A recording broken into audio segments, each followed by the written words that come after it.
Recording का message गया, screen share में देखो। Yes ma'am. ठीक है। तो देखो हम लोग पार्टनरशिप स्टार्ट करेंगे।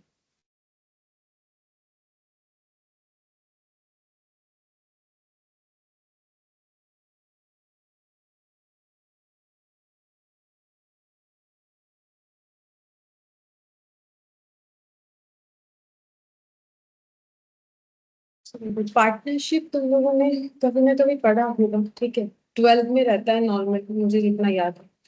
तो पार्टनरशिप एक बिजनेस का फॉर्मेशन है। इसके अलावा बिजनेस का क्या क्या फॉर्मेशन होता है?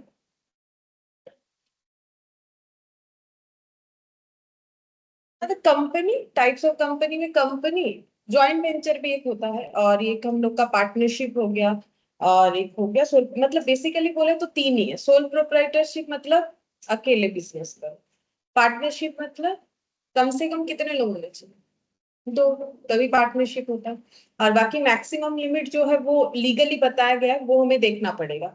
और कंपनी का अपना होता है, तो कंपनी अकाउंट्स जब पढ़ेंगे तब वो देखेंगे। तो देखो हम लोग का मेनली सोल प्रोप्राइटरशिप जो हम लोग एक बार पढ़े हैं, ठीक है, जिनका हुआ है, जिन्होंने फाइनल अकाउंट्स किया कुछ दिन पहले, ठीक है, जिन्होंने नहीं किया है बाद में करेंगे, हम बोल रहे हैं। तो वो हम लोग का क्या था, वो बिजनेस का फॉर्मेशन अगर फाइनल अकाउंट्स करते हो, मेरे पास नहीं किए तो क्या हुआ, कभी अगर फाइनल अकाउंट्स बनाते हो इंडिविजुअल लोगों का, तो वो सोल प्रोप्राइटरशिप का ही बताया जाता है, ठीक है। फिर पार्टनरशिप, जो कि हम लोग अभी पढ़ेंगे, ठीक है। और क्या होता है बिजनेस का फॉर्मेशन? कंपनी। मेनली ये तीन तरीके का बिजनेस का फॉर्मेशन होता है, ठीक है। इसका मतलब है इंडिविजुअली काम करना, और इसमें कितने लोग होने चाहिए? एटलीस्ट कम से कम कितने लोग होने चाहिए? दो लोग होने चाहिए। अच्छा, इसका भी रूल्स है, ठीक है। इसका रूल्स क्या है? कंपनीज एक्ट हम थोड़ा बता रहे हैं, ठीक है, क्योंकि मुझे उतना अकाउंट्स करवाने के लिए उतना लॉ का जरूरत नहीं पड़ेगा, लॉ में तुम लोग पढ़ोगे, ठीक है। थोड़ा थोड़ा बता देते हैं, कुछ कुछ थियोरेटिकल क्वेश्चन में काम हो जाए।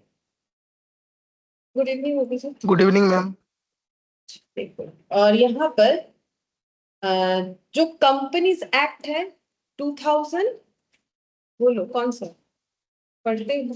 13, ठीक है, कंपनीज एक्ट 2013। उसके हिसाब से मैक्सिमम कितने लोग होने चाहिए पार्टनरशिप में? 100, ठीक है। ये रूल्स है, याद रखना पड़ेगा, लॉ है। और एक होता है रूल्स 2014, जिसमें मैक्सिमम कितने होने चाहिए? 50, इसके हिसाब से, ठीक है। मिनिमम दोनों ही केस में क्या होगा? दो, क्योंकि दो के बिना तो पार्टनरशिप होगा नहीं, ठीक है। कम से कम दो लोग होने चाहिए, मिनिमम दो होगा, कंपनीज एक्ट हो या रूल्स 14 हो, 2014 हो। और मैक्सिमम इधर होना चाहिए 100, और मैक्सिमम इसके केस में होना चाहिए 50। अब ये सब क्या है, एमसीक्यू में पूछ लेता है, ठीक है। जैसे कि तुम लोग का कैसे एमसीक्यू में पूछेगा, जैसे ट्रू फॉल्स में पूछ लिया, दे दिया, फिर तुम लोग को ट्रू फॉल्स बोलना है, उसका रीजन दिखाना है, ठीक है, इस तरीके का हो सकता है।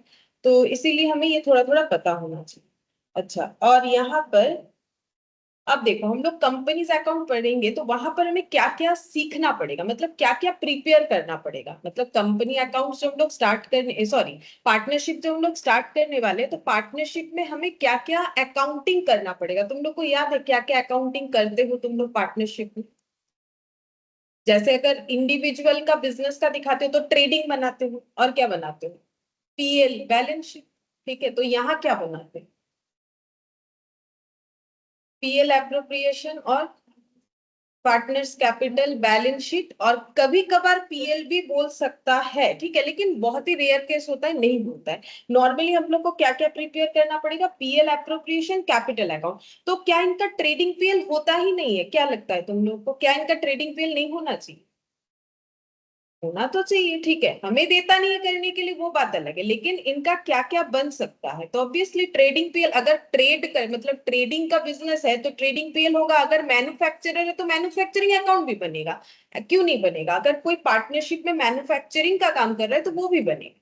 तो ये हमें नहीं करना पड़ेगा यहाँ पर, ठीक है। नॉर्मली हमें जो पढ़ना पड़ेगा, हमारे लिए जो स्पेशल चीज हमें जो करना है, दैट इज पीएल एप्रोप्रिएशन। अच्छा, ये पीएल एप्रोप्रिएशन क्या सिर्फ पार्टनरशिप में ही बनेगा, बाकी किसी चीज में बनता है? सोच के ही बताओ, लॉजिक तो बाद में बताओ। अभी तुम लोगों ने ये तीनों टाइप कभी ना कभी किया है, तो क्या पीएल एप्रोप्रिएशन कभी और बनाया है एक पार्टनरशिप को छोड़ के? क्यों नहीं बनाया बोलो? एप्रोप्रिएशन का मतलब क्या होता है? हाँ, तो डिवाइड कब करते हैं? जब एक से ज्यादा लोग होते हैं तब डिवाइड करते हैं। तो कंपनी में भी तो एक से ज्यादा लोग हैं, लेकिन वहां पर भी डिवाइड होता है, लेकिन वहां पर क्या होता है, डिवाइड का सिस्टम अलग होता है, इसीलिए वहां एप्रोप्रिएशन नहीं बनता है। ठीक है, अच्छा तो नेक्स्ट यहाँ पर और क्या बनेगा? कैपिटल अकाउंट ऑफ पार्टनर, ये काफी बार पूछा जाता है हमें, कैपिटल अकाउंट ऑफ पार्टनर। अब इसमें दो मेथड हमें सीखना पड़ेगा। याद है तुम लोग को दो मेथड? फिक्स्ड, हाँ, फिक्स्ड कैपिटल मेथड और फ्लक्चुएशन कैपिटल।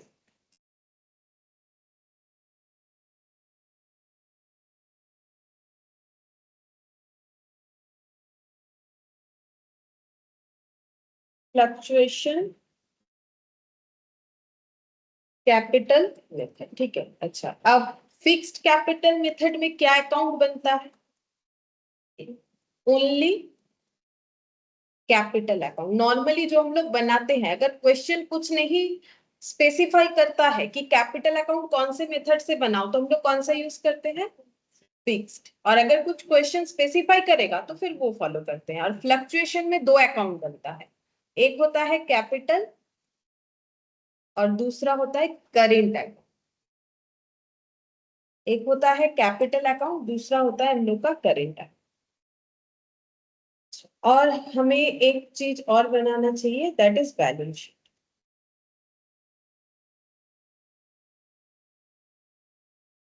ये सारे चीजों को मिला के हमें अकाउंटिंग ट्रीटमेंट करने को दिया जाएगा। कभी हमें बोलेगा कि ये सब ठीक है, ये मेनली तीन, ठीक है, हमें पीएल एप्रो बनाने बोलेगा, कैपिटल अकाउंट बनाने बोलेगा, बैलेंस शीट बनाने बोलेगा।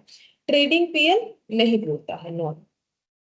अच्छा, अब पार्टनरशिप का नीड क्यों हुआ पता है? मतलब पहले कौन सा फॉर्मेशन आया था? इंडिविजुअल वाला ही आया था, पार्टनरशिप का कंसेप्ट पहले नहीं था। तो पार्टनरशिप का कंसेप्ट कब आया, बोल सकते हो? और क्यों आया, कब, मतलब टाइम नहीं बताना है, हम बोल रहे हैं कि क्यों आया। अब वो तो एलएलपी लाया गया है पार्टनरशिप से बेटर करने के लिए। एलएलपी जो बोल रहे हो, लिमिटेड लाइबिलिटी पार्टनरशिप। हाँ, पार्टनरशिप इसीलिए लाया गया है कि देखो, हम लोग को बिजनेस करने के लिए मेन मेन क्या चीज चाहिए? एक तो फाइनेंशियल रिसोर्स चाहिए, दूसरा ह्यूमन रिसोर्स भी तो चाहिए। किसी के पास कुछ अच्छा स्किल है, किसी के पास कुछ नॉलेज है।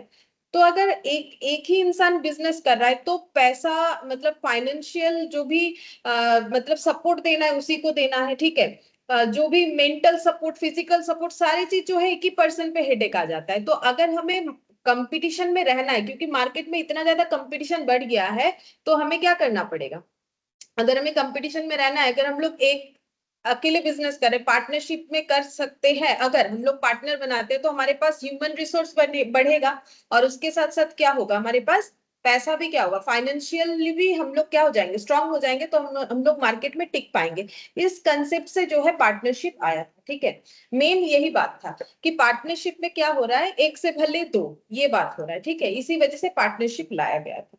अच्छा, अब यहाँ पर काफी सारे इंट्रोडक्शन वगैरह है जो कि उतना वैसा जरूरत नहीं है मेरे हिसाब से, ठीक है। मतलब अकाउंट्स के लिए पढ़ने का यही सब बोला है। देखो, sole proprietorship may not have in position to cope with the financial and managerial demands of the present day business world. As a result, two or more individual may decide to pool their financial and non financial resources to carry on a business. वही बोला मैंने अभी, ठीक है।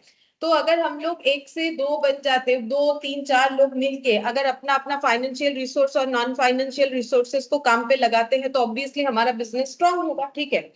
अब देखो, definition and features of partnership, ये थोड़ा थोड़ा पॉइंट जो भी पढ़ा रहे सारे एमसीक्यूज के लिए इंपॉर्टेंट है, ठीक है। जैसे कि पार्टनरशिप जो है, पार्टनरशिप का एक्ट है, जैसे कंपनीज एक्ट 2013 है। पार्टनरशिप एक्ट क्या होता है, मतलब उसका जो नाम है, जैसे कंपनीज एक्ट 2013, तो पार्टनरशिप एक्ट जो है वो कब का है? ये देखो, ये तुम लोग को थोड़ा याद रखना चाहिए, 1932 का है। ये पॉइंट तुम लोग को थोड़ा याद रखना चाहिए। पार्टनरशिप एक्ट कब का है? पार्टनरशिप एक्ट है 1932 का, ठीक है। अच्छा, 1932 में पार्टनरशिप एक्ट बना था। अब पार्टनरशिप का ये जो डेफिनेशन है ना, इसको देके काफी सारे ट्रू फॉल्स वगैरह दे देता है, ठीक है। Partnership is the relation between persons who have agreed to share the profit of a business carried on by all or any of them acting for all। इसका मतलब है कि पार्टनरशिप क्या है, कुछ पर्सन्स के बीच में एक ऐसा रिलेशन है जहां पर सभी एग्री होते हैं कि प्रॉफिट को हम लोग जो बिजनेस कैरी ऑन कर रहे हैं उस पे जो भी प्रॉफिट होगा वो हम लोग शेयर करेंगे, और उसके साथ साथ जो बिजनेस कैरीड ऑन हो रहा है वो सबको ही करेगा, और any of them acting for all. इसका मतलब होता है कि एक का डिसीजन सबका डिसीजन माना जाएगा, ठीक है। एक का एक्टिविटी का बेनिफिट सबको मिलेगा, इवन एक का एक्टिविटी का अगर कुछ लॉस है तो वो भी सबको बेयर करना पड़ेगा। अगर कोई पार्टनर ने डिसीजन लिया, मान लो 3 पार्टनर थे ए बी सी, अब ए ने ऐसा कोई डिसीजन लिया सभी का भला होगा तो सभी का भला होगा। अगर ए का ऐसा कोई डिसीजन हो गया बाई चांस जिससे खराब हुआ तो वो सभी को लेना पड़ेगा, ठीक है। तो इसी को बोलते हैं यहाँ पर ये वाला कैरीड ऑन बाय ऑल और any of them acting for all. ये वाला जो है काफी इंपॉर्टेंट पॉइंट होता है, ये तुम लोग को जरूर से याद रखना है।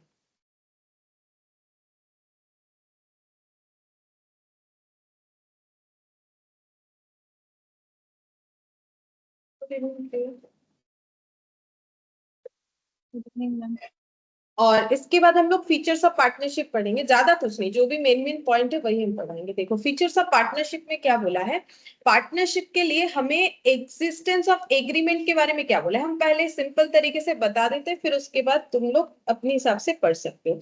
तो एग्रीमेंट बनता है, पार्टनरशिप में एग्रीमेंट बनता है। जो एग्रीमेंट हम लोग का 2 तरीके का हो सकता है, या तो ओरल जिसको फॉर्मल भी बोलते हैं, ठीक है, ओरल या फिर फॉर्मल, ठीक है। और एक होता है रिटन, ठीक है। दोनों तरीके से कर सकते हैं, हमारे लिए ऑप्शनल है, ठीक है। ऐसा नहीं है कि मुझे रिटन ही एग्रीमेंट करना पड़ेगा, हम ओरल भी कर सकते हैं रिटन भी कर सकते हैं, लेकिन रिटन करने का एक बेनिफिट है। अगर हम लोग रिटन एग्रीमेंट करते हैं उसे बोला जाता है पार्टनरशिप डीड, ठीक है। रिटन एग्रीमेंट करते हैं तो उसे बोला जाता है partnership deed, but not mandatory. मतलब एक्ट के हिसाब से मैंडेटरी नहीं है, लेकिन पार्टनर लोगों के लिए मैंडेटरी हो सकता है। क्यों हो सकता है, क्योंकि अगर ओरल एग्रीमेंट करते हैं तो बोलो अगर पार्टनर लोगों में कोई डिस्प्यूट हुआ, क्या वो कोर्ट में जा सकते हैं ओरल एग्रीमेंट, क्योंकि किसी भी चीज का लीगली क्या ओरली किसी चीज का वैल्यू होता है नहीं, ऑलवेज क्या होना चाहिए रिटन।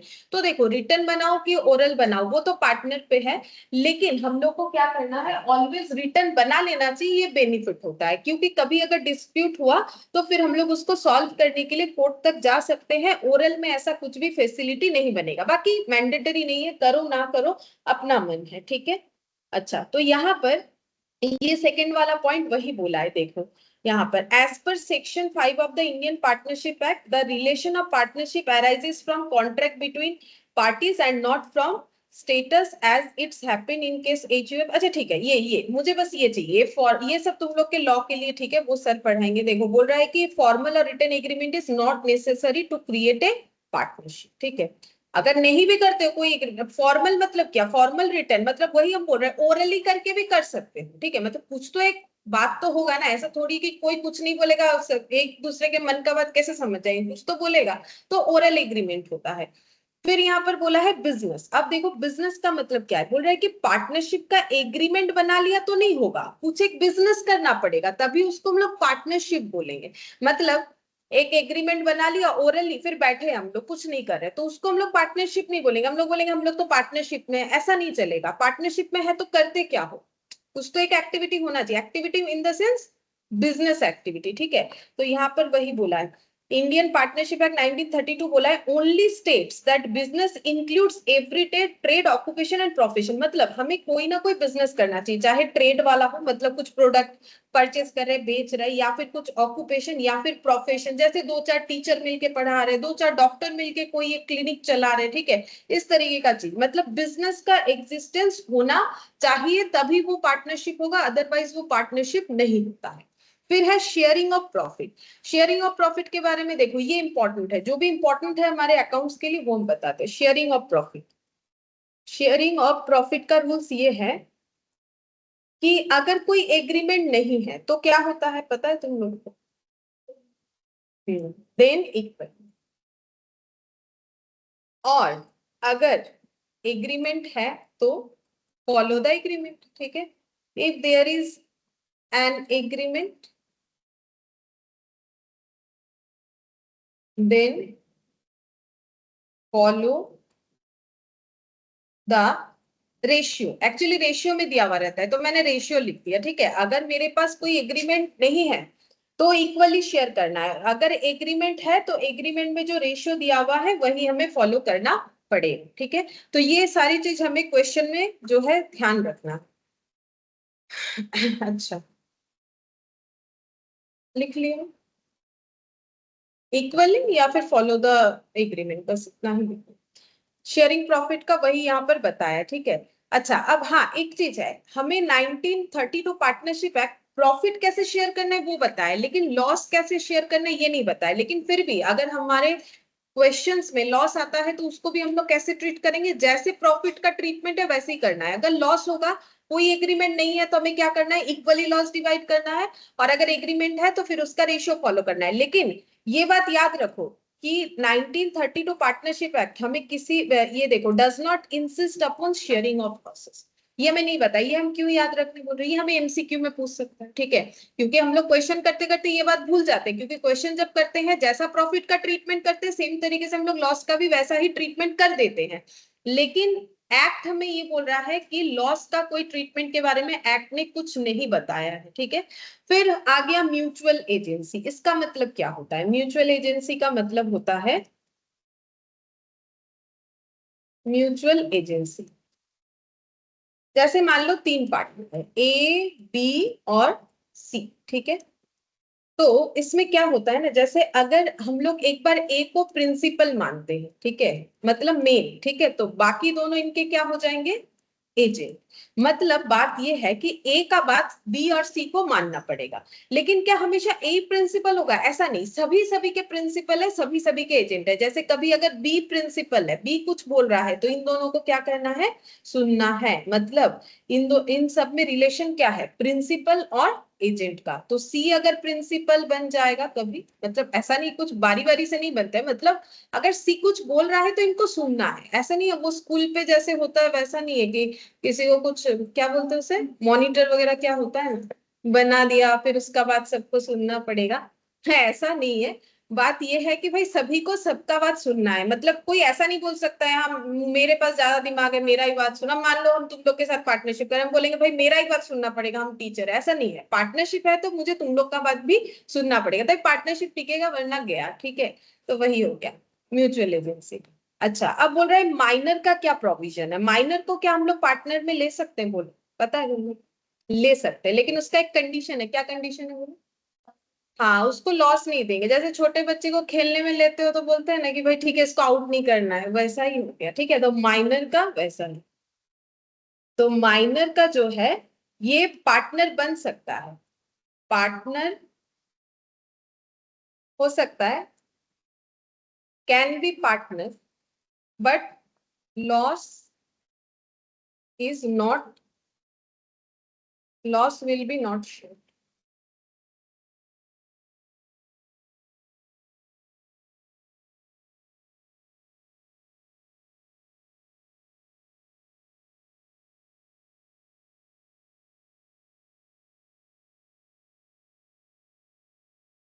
लॉस जो है माइनर के साथ शेयर हम लोग नहीं करेंगे, बस इतना याद रखना है हम लोग को, ठीक है। पार्टनरशिप में उनको पार्टनर बना सकते हैं बट उनको लॉस नहीं दिया जा सकता है, अपने हिसाब से भी लिख सकते हैं। फिर यहाँ पर नंबर ऑफ पार्टनर्स ना मैंने पहले ही बता दिया, देखो मिनिमम क्या होना चाहिए, 2 होना चाहिए। और ये जो कंपनीज एक्ट है 2013, वहां पर सेक्शन 464 बोल रखा है, वो जो है उसके हिसाब से ये देखो कितना नहीं होना चाहिए, more than 100 number of person as may be prescribe, ठीक है। और यहाँ पर देखो रूल 10 2014, जो मैंने रूल्स 2014 है वो रूल 10 के अंदर लिखा हुआ है, जहां पर लिमिट कितना होना चाहिए, 50, वो मैंने लिखवा दिया, ठीक है। तो इसको और अलग से लिखने का जरूरत नहीं, स्टार्टिंग में ही मैंने इसको बता दिया। अच्छा, अब इसके बाद एक एलएलपी का कंसेप्ट है, वो भी हम बताते हैं क्या होता है, एलएलपी दिया हुआ है। अच्छा, एकदम यहाँ आ जाते हैं, देखो एलएलपी क्या है, ठीक है। तो अगर एलएलपी को हम शॉर्ट में बोले तो एलएलपी क्या होता है, यहाँ पर लिखते हैं एलएलपी में फीचर्स क्या, एलएलपी का पूरा नाम क्या है, लिमिटेड, पूरा नाम, हाँ, लिमिटेड लाइबिलिटी पार्टनरशिप। अब इसमें और पार्टनरशिप में फर्क क्या है, पहले पार्टनरशिप ही आया था, उसके बाद ये आया है, ये बहुत बाद में आया है, 2008 में ये लाया गया है, ठीक है। इसमें क्या है, benefit of private limited company है, जो भी प्राइवेट लिमिटेड कंपनी का बेनिफिट्स है उसका फीचर्स इसमें लाया गया है, और फ्लेक्सिबिलिटी, ऐसे लिख दो, फ्लेक्सिबिलिटी ऑफ पार्टनरशिप इसमें रखा गया है। मतलब कुछ कुछ पार्टनरशिप जैसा है, कुछ जो है ये प्राइवेट लिमिटेड कंपनी के जैसा है। तो इसके अंदर कंपनी का फीचर्स भी रहेगा, इसके अंदर पार्टनरशिप का फ्लेक्सिबिलिटी भी रहेगा, और उसी बेसिस पे दोनों डिफरेंस जो है हम तुम लोग को दिखाते हैं। देखो कि पार्टनरशिप और इसमें फर्क क्या है। देखो सबसे पहले बोला है कि पार्टनरशिप एक्ट कब बना है, 1932, मतलब पार्टनरशिप पे जो लॉ एप्लीकेबल होता है वो पार्टनरशिप एक्ट 1932 है, पहला डिफरेंस। और इसका बता दिया ये कब बना है, 2008 को, ठीक है। रजिस्ट्रेशन, अब देखो जब जिसमें एग्रीमेंट का ही कोई कंपल्सन नहीं है तो क्या रजिस्ट्रेशन का जरूरत पड़ेगा, नहीं। तो रजिस्ट्रेशन क्या है, ऑप्शनल है, पार्टनरशिप को रजिस्टर करवाओ या नहीं करवाओ कोई प्रॉब्लम नहीं है। लेकिन अगर एलएलपी है रजिस्ट्रेशन करवाना पड़ेगा, क्योंकि तुम लोग कंपनी लॉ जब पढ़ते हो या पढ़ोगे तो वहां पर देख सकते हो कि कंपनी का रजिस्ट्रेशन तो पक्का है, करवाना ही पड़ेगा। तो अभी तो मैंने बोला कि एलएलपी में कंपनी का फीचर्स है और पार्टनरशिप का भी फीचर्स है, तो इसीलिए देखो कंपलसरी है आरओसी के साथ रजिस्ट्रेशन करना। क्रिएशन, तो देखो ये कैसे क्रिएट होता है, एग्रीमेंट बनाया बन गया। अब एग्रीमेंट भी ऑप्शनल है, अब उसमें भी दो ऑप्शन है, रिटर्न बनाओ ओरल बनाओ। लेकिन ये कैसे बनेगा, पूरा पूरी यहाँ जो लॉ में लिखा हुआ है उसी को फॉलो करके बनाना पड़ेगा, ठीक है। तो देखो हम लोग अगर इसका मतलब कंसेप्ट समझ जाते हैं तो डिफरेंस भी हमें आसानी से याद रहेगा, अगर हमें थियोरिटिकली पूछ लेता है तो। अब बॉडी कॉर्पोरेट, मतलब कॉर्पोरेट का मतलब क्या है, कंपनी। तो क्या पार्टनरशिप में कंपनी का कोई फीचर्स होता है, नहीं, तो इसीलिए इसमें क्या लिखा हुआ, नो। और एलएलपी में अभी मैंने बोला कि उसमें कौन सा फीचर्स है, प्राइवेट लिमिटेड कंपनी का, तो इसलिए इसमें क्या लिखा हुआ है, बॉडी कॉर्पोरेट में क्या लिखा हुआ है, यस। सेपरेट लीगल एंटिटी, जैसे तुम लोग कंपनी में पढ़ोगे, मेरे पास जब कंपनी अकाउंट्स पढ़ोगे तब भी हम थोड़ा बताएंगे, बाकी तुम लोग कंपनी लॉ में पढ़ोगे कि कंपनी क्या होता है, एक सेपरेट लीगल एंटिटी होता है। मतलब कंपनी और कंपनी के लोग क्या माने जाते हैं, अलग। लेकिन पार्टनरशिप में ऐसा नहीं होता है, पार्टनर और पार्टनरशिप एक ही है। मतलब कंपनी के लोग ऐसा कर सकते हैं अगर फ्रॉड करना चाहते हैं, लेकिन पकड़े गए तो फिर हो गया, ठीक है। इसको बोलते हैं lifting of corporate veil, actually एक मतलब कॉर्पोरेट वेल माना जाता है, जिसके इधर कंपनी मानो उधर है बाकी कंपनी के लोग। अगर कोई भी केस सू होता है ना तो वो पर्सन के नाम पे नहीं होता है, पहले किसके नाम पे होता है, कंपनी के नाम पे होता है। लेकिन बोलो कंपनी थोड़ी ना कोई इंसान है कि वो चल फिर के कुछ खराब काम कर सकती है, ना तो अच्छा कर सकती है ना तो खराब। करेगा कौन, जो उनको चला रहा है, मतलब ह्यूमन माइंड। तो पहले केस कंपनी पे जरूर होता है, लेकिन जब इसमें अगर देखा जाता है कि कोई फ्रॉडुलेंट एक्टिविटी है, फिर उनके मेंबर्स को, मतलब कंपनी जिन्होंने बनाए उनको फिर देखा जाता है कि क्योंकि कंपनी तो कोई इंसान है नहीं कि कर सकती, लेकिन पहले ही केस कंपनी के ऊपर आता है, कि कभी भी कंपनी जो चला रहे उनके ऊपर नहीं आता है। लेकिन पार्टनरशिप में ऐसा नहीं, पार्टनरशिप बिजनेस के, क्योंकि बिजनेस को तो मतलब बिजनेस को रजिस्टर करना ही कंपलसरी नहीं है, तो फिर बिजनेस का क्या एग्जिस्टेंस है, मेन बात पार्टनर लोगों को लेके है। तो सेपरेट लीगल एंटिटी ये वाला नहीं होगा, क्योंकि इसमें कंपनी का फीचर्स नहीं है। और एलएलपी क्योंकि कंपनी का फीचर्स है तो वो क्या है, separate legal entity. Perpetual succession का मतलब होता है चलते ही जाना, कंटिन्यूएशन फॉर्म में, जो कभी खत्म नहीं होता है। तो पार्टनरशिप लेकिन खत्म होता है कैसे, अब जैसे तुम लोग बोलोगे हम लोग तो क्वेश्चन ऐसे किए कि ए बी सी था, सी का डेथ हो गया, फिर पार्टनरशिप कंटिन्यू हुआ, हाँ होगा। लेकिन उसमें फिर से नया एग्रीमेंट बनाना पड़ता है, ऐसा नहीं है कि वो पुराने एग्रीमेंट पे वो सेम काम कर सकते हैं, सेम बिजनेस का नाम भी रख सकते हैं, लेकिन एग्रीमेंट क्या करना पड़ेगा, चेंज करना पड़ेगा। इसलिए परपिचुअल सक्सेशन नहीं होता है। लेकिन कंपनी के केस में ऐसा नहीं है, अगर कंपनी का किसी का भी डेथ हो जाता है तो कंपनी का फिर से कोई रजिस्ट्रेशन का जरूरत नहीं होता है, कंपनी एज इट इज चलता जाता है। तो it has perpetual succession and individual partners में कम एंड एलएलपी में क्योंकि कंपनी का फीचर्स है तो परपिचुअल सक्सेशन है, कोई आए कोई जाए, अब अपने मर्जी से जाए आए या फिर उसका डेथ हो जाए कोई फर्क नहीं पड़ता है। नंबर ऑफ पार्टनर यहाँ कितना, मिनिमम टू मैक्सिमम 50, ये 1932 के हिसाब से, ये कंपनीज एक्ट के हिसाब से लिखा हुआ है, ठीक है। नहीं ये रूल्स हाँ 2014 के हिसाब से। और यहाँ पर एलएलपी में मिनिमम कितना होगा 2, बट मैक्सिमम इसका कोई लिमिट नहीं है, ठीक है।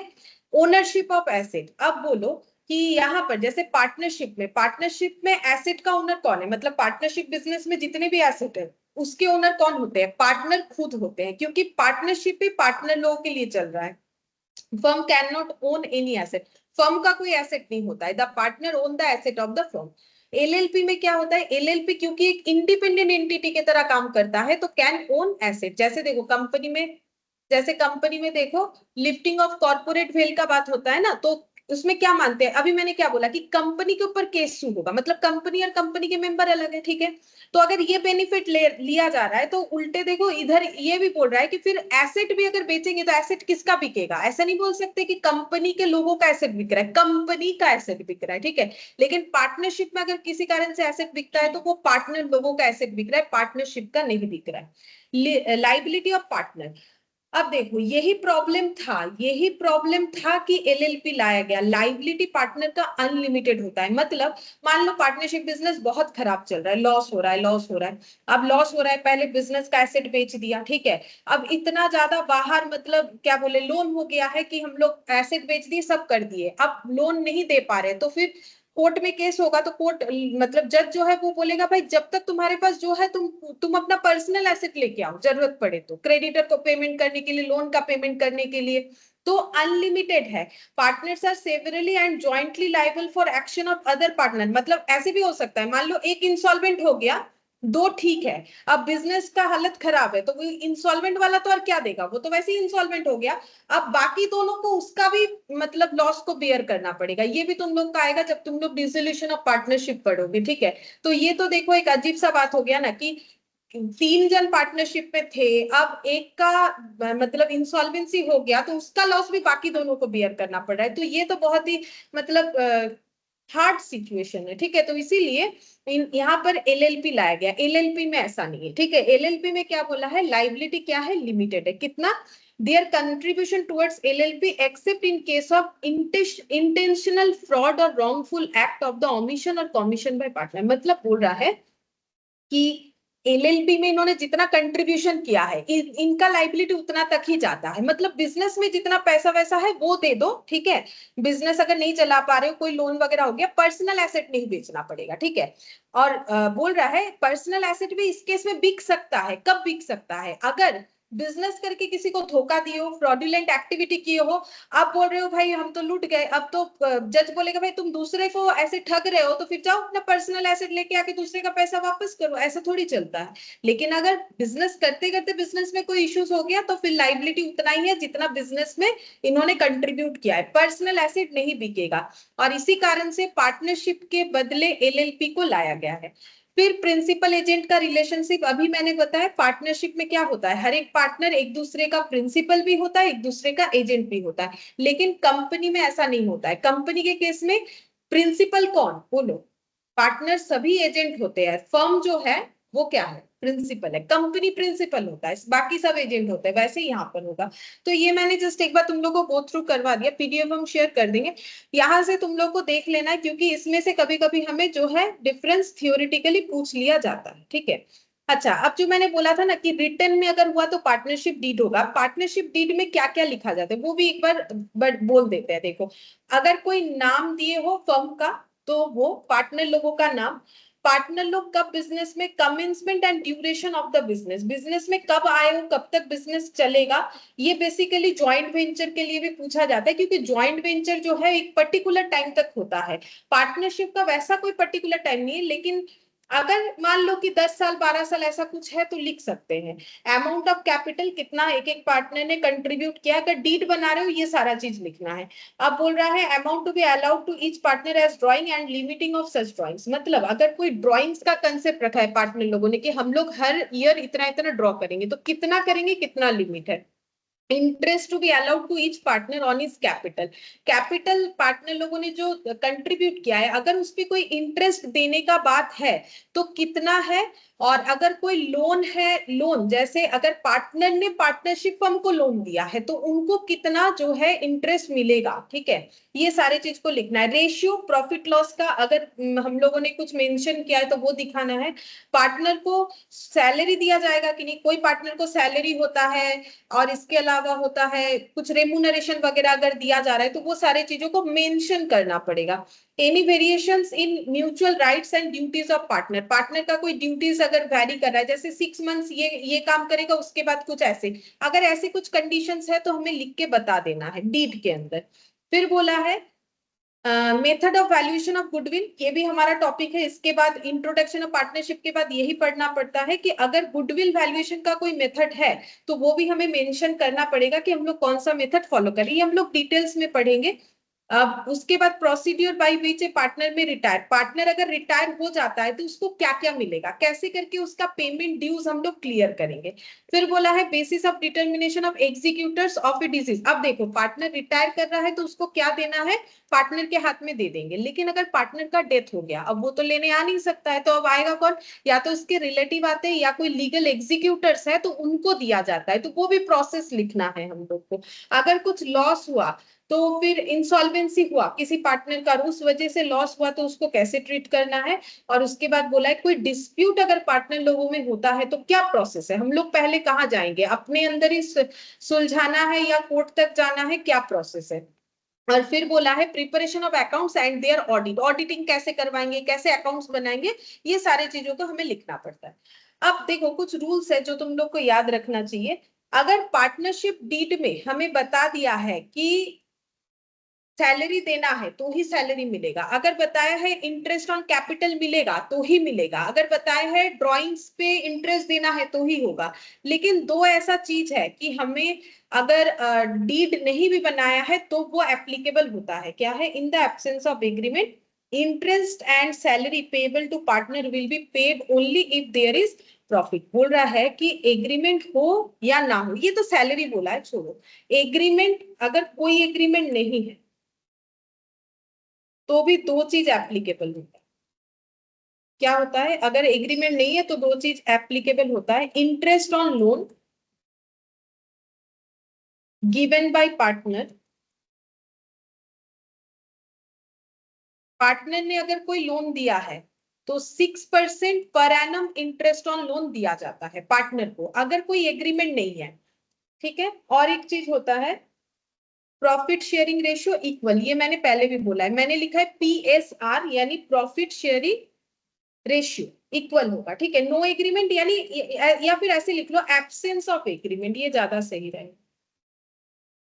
अगर एग्रीमेंट नहीं बना हुआ है फिर भी इंटरेस्ट ऑन लोन पार्टनर को मिलेगा, लेकिन कितना परसेंट मिलेगा, 6% पर एनम लिखा है मैंने ये, ठीक है, हम ठीक से लिख देते हैं 6% पर एनम।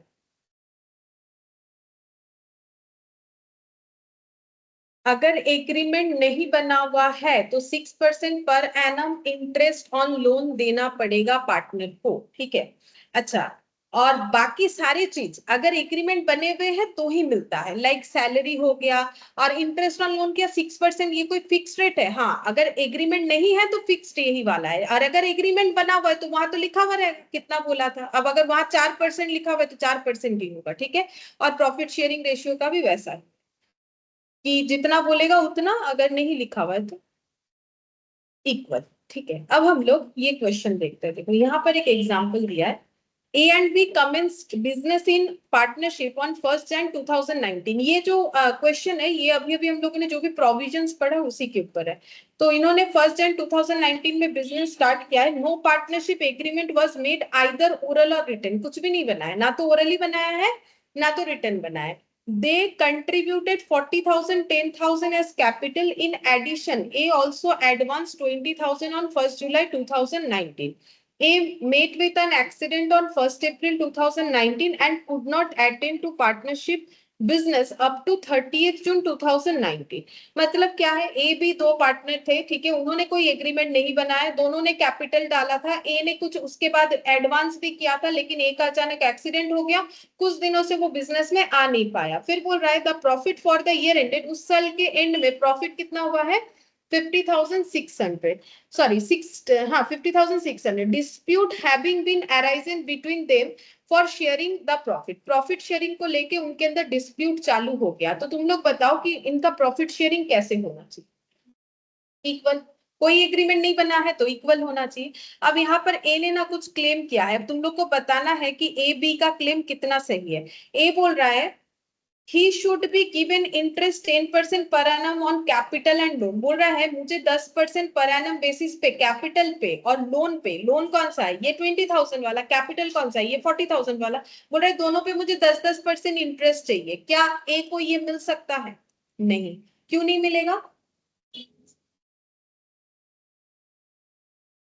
हाँ, ये पहला बात है। कैपिटल पे तो कुछ मिलेगा नहीं, इंटरेस्ट ऑन कैपिटल, क्योंकि हम लोग का एग्रीमेंट बना हुआ नहीं। अभी तो मैंने बोला एग्रीमेंट अगर नहीं है तो दो ही चीज मिल सकता है, इंटरेस्ट ऑन लोन और क्या मिल सकता है? Profit sharing ratio equal. तो ये इस पे इंटरेस्ट मिलेगा लेकिन 10% नहीं। ठीक है। और इस पे तो कुछ भी नहीं मिलेगा जो लिखा हुआ था भाई। Profit should be distributed in proportion of capital. बोल रहा है कैपिटल जो है ना, मैंने 40,000 दिया, बी को बोल रहा है तुमने तो 10,000 दिया, तो 4:1 में प्रॉफिट डिस्ट्रीब्यूट करो। क्या चलेगा? नहीं। कैसे डिस्ट्रीब्यूट होगा? अभी बताया 1:2। ठीक है। तो ए का क्लेम का ये आंसर होगा। बी का क्लेम क्या है? बोल रहा है net profit should be shared equally. B बोल रहा है प्रॉफिट इक्वली शेयर होना चाहिए। क्या सही बात है? हाँ। फिर बोल रहा है he should be allowed remuneration of 1,000 per month during the period of A's illness। बोल रहा है ए तो नहीं आया था, हम अकेले ही काम कर रहे थे, तो मुझे 1,000 रुपए पर मंथ करके जितना दिन ये नहीं आया उतने दिन का पैसा दे दो। चलेगा? अब लिखवाना चाहिए था ना तो मिल जाता। बात तो सही है, अकेले मेहनत कर रहा था लेकिन नहीं मिलेगा। Interest on capital and loan should be given 6% per annum.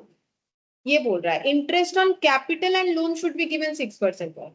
एक बात सही है। कौन सा? लोन वाला। कैपिटल पे तो नहीं मिलेगा। You are required to settle the dispute. तुम लोग डिस्प्यूट ऑलरेडी सेटल कर चुके हैं, मतलब तुम लोग को इसका आंसर लिखना पड़ेगा। ये देखो जो भी तुम लोगों ने बोला वही लिखा हुआ है। No interest is allowed on capital, 6% per annum interest is allowed on the loan advance. मतलब ए का पार्ट का आंसर हो रहा है। प्रॉफिट लॉस इक्वली शेयर होना चाहिए, रेम्यूनरेशन कुछ भी नहीं मिलेगा। और ए बी किसी को भी कैपिटल पे इंटरेस्ट नहीं मिलेगा। और उसके बाद यहाँ पर देखो 6% interest to be allowed both A and B. जिन्होंने भी एडवांस किया है profit and losses shall be shared equally, no remuneration allowed to be. ठीक है। अब यहाँ पर ना कैलकुलेट कर दिया है। नेट प्रॉफिट था कितना? क्वेश्चन में बोला था 50,600। ए को कितना लोन का इंटरेस्ट मिलेगा? 20,000 लोन का अमाउंट था, 6% करके मिलना चाहिए पर एनम, लेकिन 6 मंथ्स का मिलेगा। क्यों? क्योंकि ए ने कब लोन एडवांस किया था? डेट देखो दिया हुआ है 1 जुलाई। तो जुलाई से लेके दिसंबर तक कितना होता है? 6 मंथ्स। ठीक है। तो 6 मंथ्स का इंटरेस्ट दे देंगे। तो इंटरेस्ट देने से प्रॉफिट कम होगा कि नहीं होगा? होगा। तो 600 आ रहा है, तो कितना बचा? 50,000। अब ये जो 50,000 प्रॉफिट बचा ये दोनों में कैसे शेयर हो? इक्वली। ठीक है। तो 25 और 20। बस यही पूछा था कि कैसे क्लेम को सेटल करोगे। तो अगर ऐसा क्वेश्चन आया तो तुम लोग को इस तरीके से अपने हिसाब से लिखो। ठीक है। ऐसा और एक क्वेश्चन है। बोल रहा है ABC are partners in a firm sharing profit and losses in the ratio 2:3:5। There fixed capital were 15 lakh, 30 lakh, 60 lakh for the year 2019. Interest on capital was credited to them 12% instead of 10%. Pass the necessary adjustment entry। मतलब क्या बोल रहा है? ABC 3 partner था जिनका profit sharing ratio था 2:3:5 और उनका कैपिटल था 15, 30 और 60 लाख। 2019 में जब इंटरेस्ट ऑन कैपिटल डिस्ट्रीब्यूट हुआ, क्योंकि इंटरेस्ट ऑन कैपिटल पार्टनर लोगों को मिलेगा कि उनको देना पड़ेगा? क्या लगता है? लैंग्वेज से मिलेगा। कैपिटल देने पे इंटरेस्ट ऑन कैपिटल मिलेगा अगर उन्होंने ऐसा कोई प्रोविजन बना रखा है। तो इंटरेस्ट ऑन कैपिटल देना कितना चाहिए था? 12%, सॉरी 10%, लेकिन उन्होंने दे कितना दिया है? 12%। इसका एडजस्टमेंट एंट्री करना है, मतलब हमें इस गलती को रेक्टिफाई करना है। तो कैसे करोगे? तो देखो 3 पार्टनर है, रेशियो भी हम लिख लेते हैं। रेशियो है 2:3:5। कैपिटल भी लिख लेते हैं 15 लाख, 30 लाख, 60 लाख। 15 लाख, 30 लाख और 60 लाख ये कैपिटल। अच्छा, अब देखो इसका इम्पैक्ट क्या होता है। तो इंटरेस्ट कितना देने का बात था? 10% पर एनम ये देना चाहिए था। बट इंटरेस्ट इन्होंने क्या कर दिया है, गलती से 12% पर एनम कर दिया है, ये रॉन्ग ट्रीटमेंट कर दिया। अब बोलो इंटरेस्ट ज्यादा दिया है कि कम दिया? ज्यादा दिया। अच्छा, अब इंटरेस्ट अगर ज्यादा देंगे तो क्या इम्पैक्ट आएगा बोल सकते हो? कैपिटल तो ज्यादा होगा, लेकिन बिजनेस में क्या इम्पैक्ट आएगा? उनका कैपिटल बढ़ेगा, मान ले रहे हैं बढ़ेगा, लेकिन बिजनेस, वो तो उनका कैपिटल बढ़ेगा, बिजनेस में क्या इम्पैक्ट आएगा? प्रॉफिट कम हो जाए, करेक्ट। इंटरेस्ट अगर ज्यादा जाएगा तो प्रॉफिट क्या हो जाए, कम हो जाए, क्योंकि देखो ये डिस्ट्रीब्यूशन कहाँ होता है पता है? पीएल एप्रो में। जैसे हम लोग के पास आया बाई नेट प्रॉफिट बोल के कुछ एक अमाउंट आया, अब अगर मुझे इंटरेस्ट देना है तो हम क्या लिखेंगे, टू इंटरेस्ट ऑन कैपिटल, ठीक है। अब यहाँ पर नाम देंगे ए बी और सी। अब सबको इंटरेस्ट दे दिया, इंटरेस्ट देने के बाद जो अमाउंट बचेगा वो मुझे क्या करना है, to net profit to profit distribute बोल के, प्रॉफिट डिस्ट्रीब्यूट टू एबीसी बोल के मुझे दिखाना है, ठीक है। अब मान लो मैंने ए को दिया है 20 रुपीज का इंटरेस्ट, लेकिन मुझे ए को देना चाहिए था 12 रुपीज का इंटरेस्ट, ठीक है। तो मैंने ए को कितना इंटरेस्ट ज्यादा दे दिया, 8 रुपीज। तो ए का प्रॉफिट कम नहीं हो जाएगा? मतलब मान लो यहाँ पर टोटल प्रॉफिट था 200, ठीक है। मैंने इसको इंटरेस्ट दिया 20, इसको दिया है मान लो 10 और इसको दिया है मान लो 15, ठीक है। लेकिन मुझे इसको देना चाहिए था ए को 12 और बी को देना चाहिए था मान लो यहाँ पर 8 और सी को देना चाहिए था मुझे 17, ठीक है। अब बोलो 200 से ये पूरा ऐड करो, 20 10 और 15 कितना होता है, 35। तो 200 से 35 रुपीज इंटरेस्ट देने के बाद बचा कितना, 45, 155। तो हम लोगों ने 155 को मान लो डिस्ट्रीब्यूट कर दिया, मान लो इक्वली किया, 3 से डिवाइड करो, पॉइंट में आ जाएगा ना। इसको 4 कर देते हैं तो पॉइंट में नहीं आएगा, नहीं तब भी आ जाएगा। इसको 3 करने से शायद नहीं आएगा, इसको 3 कर दो तो फिर यहाँ पर कितना हो जाएगा, 43 कर दो, वो तब फिर वैसे चेंज हो जाएगा, ठीक है। छोड़ो, पॉइंट में आ रहा है, पॉइंट में निकाल लो।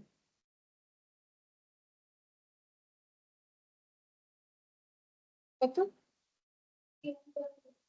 67, हम इसको 51 ही रखते हैं तीनों में, ठीक है। 51 51 और यहाँ पर 52 कर दिया।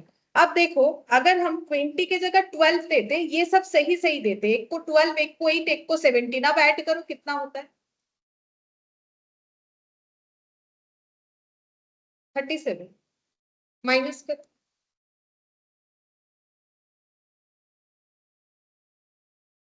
73, 63 डिवाइडेड बाय 3 करो अगर इक्वली देते,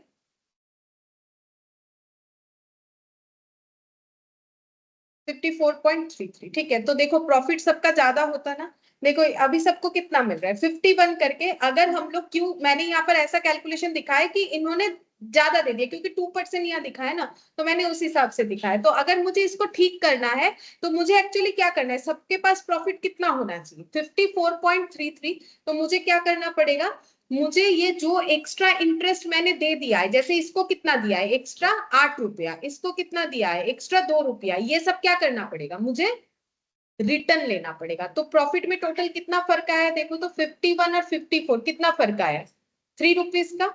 तो और इनको देखो 15 दिया है लेकिन इनको 17 देना चाहिए, तो इनको और कितना देंगे, 2 रुपीज। मतलब मेरा 8 रुपीज जो है यहाँ पर प्रॉफिट में एडजस्ट होना चाहिए। तो बेसिकली हम ये बताना चाह रहे हैं, मेरा छोटा मोटा एग्जांपल है, हम ये बताना चाह रहे हैं कि अगर हम लोग गलत डिस्ट्रीब्यूट करते हैं इंटरेस्ट ऑन कैपिटल का, तो उस केस में अगर मुझे जितना देना चाहिए उससे ज्यादा दे दिए तो मेरा प्रॉफिट डाउन हो जाएगा। प्रॉफिट डाउन होगा तो प्रॉफिट का डिस्ट्रीब्यूशन भी क्या हो जाएगा, ऑटोमेटिकली कम हो जाएगा। अब इसका मुझे अगर सही ट्रीटमेंट करना है तो मुझे क्या करना चाहिए, तो जितना एक्स्ट्रा मैंने इंटरेस्ट दे दिया है वो एक्चुअली कैसे डिस्ट्रीब्यूट होता अगर हम वो एक्स्ट्रा नहीं देते, एज ए प्रॉफिट होता कि नहीं। अगर ये 2% एक्स्ट्रा नहीं देते तो जो पैसा मैंने ज्यादा दे दिया जो मेरे पास रह जाता वो रहता थोड़ी ना, वो तीनों के अंदर कैसे डिस्ट्रीब्यूट होता, प्रॉफिट के बेसिस पे। वही ट्रीटमेंट हमें करना है। पहले ये निकालो कि कितना एक्स्ट्रा दिया, कैसे निकालोगे, 2% एक्स्ट्रा दिया, निकालो। यहाँ पर लिखो एक्सेस 2% सभी को मिला है, देखो तो कितना मिला है, कैसे निकालोगे,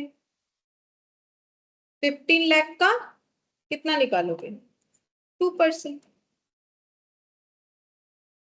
1 ईयर के लिए, ठीक है, सभी 1 ईयर के लिए हो रहा है। कितना हो रहा है? 30,000।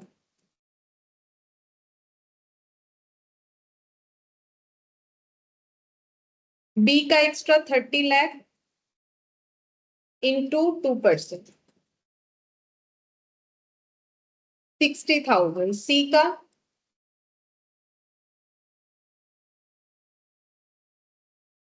ये कितना, 1,20,000 हो रहा है ना शायद, एक बार देख लो, ठीक है।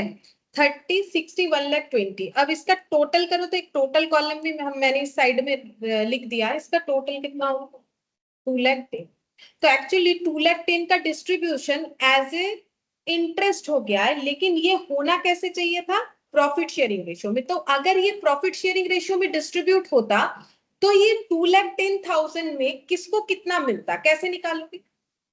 डिस्ट्रीब्यूट कर दो, 2:3:5 में डिस्ट्रीब्यूट करके देखो, ये जो 2,10,000 कैसे मिला, इसको ऐसे, इसको ऐसे, इसको ऐसे मिला। लेकिन ऐसे नहीं मिलना चाहिए, ये पैसा मेरा प्रॉफिट में डिस्ट्रीब्यूट हो जाता अगर मेरे से ये गलती नहीं होता, मतलब जिन अकाउंटेंट ने ये गलत कर दिया है, तो ये पैसा उनको ऐसे प्रॉफिट मिलता। तो ए को कितना मिलता? 2,10,000 का 2 बाई कैसे करते हैं ये पता हो? 2/10, ये सब ऐड हो जाता है, 3+2+5 10 होता है, 2/10, 3/10, 5/10। बताओ कितना हो? 42,000। हाँ, उसके बाद हम्म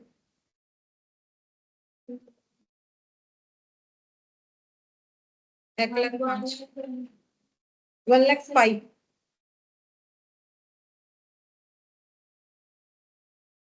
5 भी कैंसिल हो जाते, 2 2 और 21। तो देखो, जो 2,10,000 हम लोगों ने ऐसे डिस्ट्रीब्यूट कर दिया, सिंपल बात है, जो 2,10,000 मैंने ऐसे डिस्ट्रीब्यूट कर डाला है, मुझे वो 2,10,000 को डिस्ट्रीब्यूट तो करना ही था, बट ऐसे करना, सिंपल बात है। तो अब हुआ क्या, मैंने 2,10,000 से 30,000 ए को दिया, बट मुझे ए को देना कितना था? 42,000। तो ए को मुझे अभी और देना पड़ेगा, कितना देना पड़ेगा? तो देने से उसका अकाउंट क्या होगा, क्रेडिट की डेबिट? क्रेडिट। तो क्रेडिट हो, कैपिटल को बढ़ाना है तो क्रेडिट ही करना है, क्योंकि कैपिटल में जाके पैसा ऐड हो। बी को मैंने दे दिया था 60,000, बट उसको मिलना चाहिए था 63,000, तो 3,000 और देना पड़ेगा। क्या करेंगे उसको? और यहाँ पर बताओ, 120 और 1,05,000 का डिफरेंस कितना हो रहा है? 15,000। लेकिन यहाँ पर डेबिट होगा, क्यों डेबिट होगा? देखो, हम लोगों ने सी को दे दिया है कितना, 1,20,000, लेकिन उसके हिस्से में आने वाला था कितना, 1,05,000। अगर हम लोग सही डिस्ट्रीब्यूट करते तो फिर उससे वापस मांगेंगे कि भाई 15,000 वापस कर दो, ठीक है। समझ में आया? सिंपल सा टेक्निक है कि अगर हम लोगों से गलती हो गया है तो प्रॉफिट कम हो गया क्योंकि मैंने इंटरेस्ट में दिखा दिया। अब जितना मैंने गलत डिस्ट्रीब्यूट किया वो पूरे पैसे को मुझे सही डिस्ट्रीब्यूट करके देखना है कि किसको मुझे देना है, किससे मुझे लेना है, ठीक है। जिसको देना पड़ेगा उसका अकाउंट क्रेडिट होता है, ये दिमाग में रख लो। पूरे पार्टनरशिप में यही काम आने वाला है कि जिसको पैसा देना है, जिसको पैसा मिलेगा उसका अकाउंट क्रेडिट होगा, और जिससे पैसा लेना है उसका अकाउंट डेबिट होगा। अब इसका एंट्री क्या करेंगे, तो ये दोनों का क्रेडिट हो जाएगा, इसका डेबिट हो जाएगा, तो सीज कैपिटल अकाउंट डेबिट। अगर कैपिटल अकाउंट डेबिट करते हैं तो हम लोग ये मानेंगे कि हम लोग फिक्स्ड कैपिटल मेथड, अगर करेंट अकाउंट लिखोगे तो फिर हम लोग ये मानेंगे कि हम लोग फ्लक्चुएशन। बट यहाँ तो कुछ बोला नहीं है, कुछ भी लिख सकते हो। कैपिटल भी करेक्ट है, करेंट लिखोगे वो भी करेक्ट।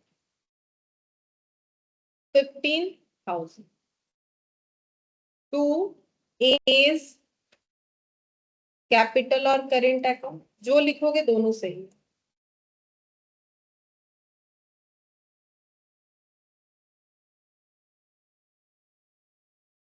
12,000 और 3,000, मतलब बेसिकली इससे 15,000 मांगेंगे, इन दोनों को 12,000 और 3,000 दे देंगे। इसके पास ज्यादा चला गया ना, तो इसे मांग लेंगे कि भाई गलती से ज्यादा चला गया, वापस करो और इन दोनों को डिस्ट्रीब्यूट कर दो।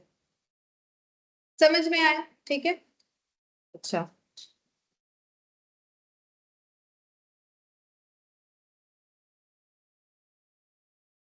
अब ये वाला करते हैं, profit and loss appropriation account, ठीक है।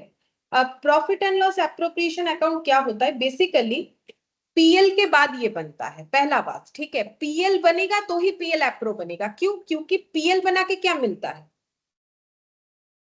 बिजनेस का प्रॉफिट, ठीक है। अब अगर एक इंसान होता तो वही प्रॉफिट जाके कैपिटल में ऐड हो जाता। अब यहाँ प्रॉफिट लेने वाले एक से दो है, ठीक है, दो है, तीन है, चार है, जो भी है, तो सभी तो अपना प्रॉफिट को कैपिटल में ऐड करेंगे। जैसे इंडिविजुअल का कैपिटल में प्रॉफिट ऐड होता है, वैसे ही हर एक पार्टनर अपने कैपिटल में अपने प्रॉफिट को ऐड करेगा। तो मुझे ये पता करना पड़ेगा कि हर एक पार्टनर का प्रॉफिट कितना हो रहा है।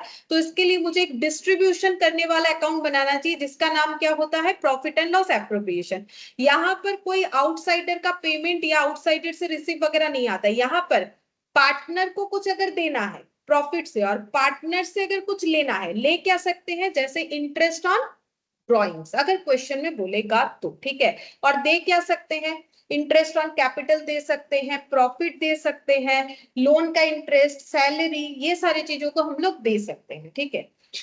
अब देखो यहाँ पर क्या बोला है, A B started business on 1 Jan 2019 with capital of 30,000 and 20,000 according to the partnership deed B is entitled to salary 500 per month and interest is to be allowed on capital 6% per annum. अगर deed बताया है तो ये सभी चीज मिलेगा, हम लोग ना नहीं बोलेंगे। The remaining profit are to be distributed among the partner. देखो पहले कुछ प्रॉमिस किया हुआ है ना, वो पे करना है, उसके बाद जब बचता है लास्ट में प्रॉफिट डिस्ट्रीब्यूशन है। कुछ भी देने का बात है, पहले सब दे दो, फिर जो बचेगा वो प्रॉफिट डिस्ट्रीब्यूट होगा। यहाँ रेशियो भी बता दिया 5:3। During 2019 the firm earned a profit before charging salary to B and interest on capital 25,000। बोल रहा है कि बी का सैलरी नहीं दिया गया था, मतलब नहीं पे हुआ था, और इंटरेस्ट ऑन कैपिटल भी नहीं पे हुआ था, और उसके पहले प्रॉफिट कितना था, 25,000। मतलब ये नेट प्रॉफिट है जो पीएल से मिला था।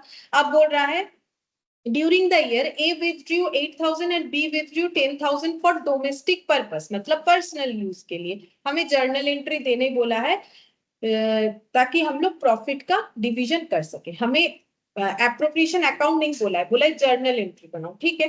नेक्स्ट अकाउंट भी बोलेगा, हम लोग जर्नल एंट्री बना सकते हैं। देखो कैसे होगा, ये है क्वेश्चन का इलास्ट्रेशन वन, ठीक है, जर्नल एंट्रीज।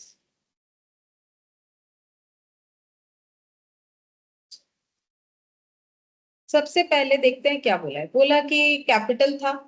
अच्छा, कैपिटल है, हमें तो बोला है प्रॉफिट का डिस्ट्रीब्यूशन दिखाओ, मतलब पीएल एप्रोप्रिएशन करना है। वैसे कैपिटल इंट्रोडक्शन का एंट्री क्या होता है यहाँ नहीं चाहिए, क्योंकि वो तो हम लोग को बोला नहीं है करने के लिए। लेकिन अगर बोल देता तो फिर क्या लिखते, अगर 30,000 20,000 का एंट्री करना है,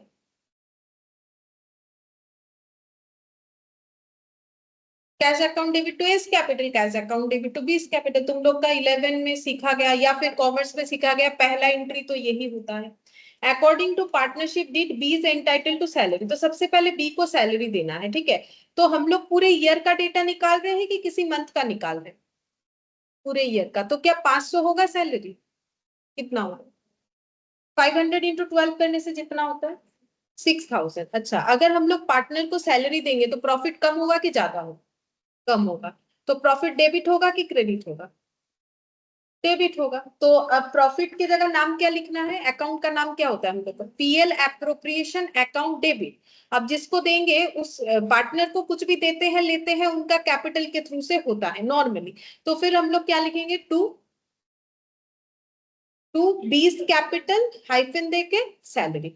टू सैलरी भी लिखा जाता है, लेकिन करेक्ट अगर जर्नल एंट्री बोले ना, वो हम लोग नॉर्मली पीएल एप्रोप्रिएशन अकाउंट जब बनाते हैं टू सैलरी लिख देते हैं, लेकिन एक्चुअली होना क्या चाहिए, टू बीस कैपिटल, ठीक है। जर्नल जब लिखोगे वो लिखना कंपलसरी। अगर नॉर्मल लेजर करते हो तो चलेगा, अगर डायरेक्ट सैलरी कभी कभार लिख देते हो चलेगा, ठीक है। तो यहाँ पर एंट्री होगा हम लोग का दिसंबर का होगा, ठीक है, दिसंबर 31। प्रॉफिट एंड लॉस एप्रोप्रिएशन ही लिखना है, ठीक है। पार्टनर का जब डिस्ट्रीब्यूशन होगा तो कभी भी पीएल मत लिख दो। Profit and loss appropriation account debit to B's capital, और आइटम का नाम भी अगर लिखना है तो सैलरी ऐसे हाइफन देके लिख सकते हो। 6,000 6,000 नरेशन लिखना जरूरी होता है, being salary due to B. ये तो पेमेंट का एंट्री नहीं है, पेमेंट होता तो कैश बैंक लिखते ना, ये पेमेंट एंट्री हो चुका है, ये हम लोग क्या कर रहे हैं, ट्रांसफर कर रहे हैं, मतलब पीएल एप्रोप्रिएशन में दिखा रहे हैं, तो ड्यू एंट्री बोल के लिख सकते हो, ड्यू टू। अच्छा, अब सैलरी देने के बाद फिर क्या देना है, इंटरेस्ट देना है 6% पर एनम। किस चीज पे देना है, कैपिटल पे। तो बोलो कितना कितना इंटरेस्ट होगा, 30,000 20,000 कैपिटल, 1800 और 1200। और एंट्री क्या लिखोगे,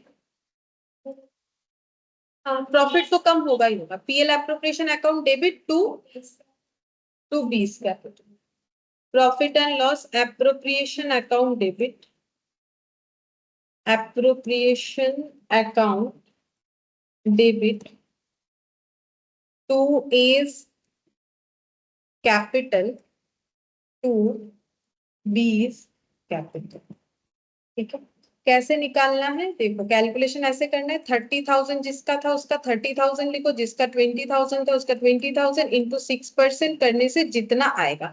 और अगर हम टाइम क्यों नहीं लिख रहे, क्योंकि वो 1 ईयर का है तो सेम आंसर आएगा। चाहो तो तुम लोग 12/12 या 1, 12/12 या 1 कुछ भी लिख सकते हैं। 1800 और ये हो गया 1200, टोटल हो जाएगा 3,000। Being interest due, being interest due,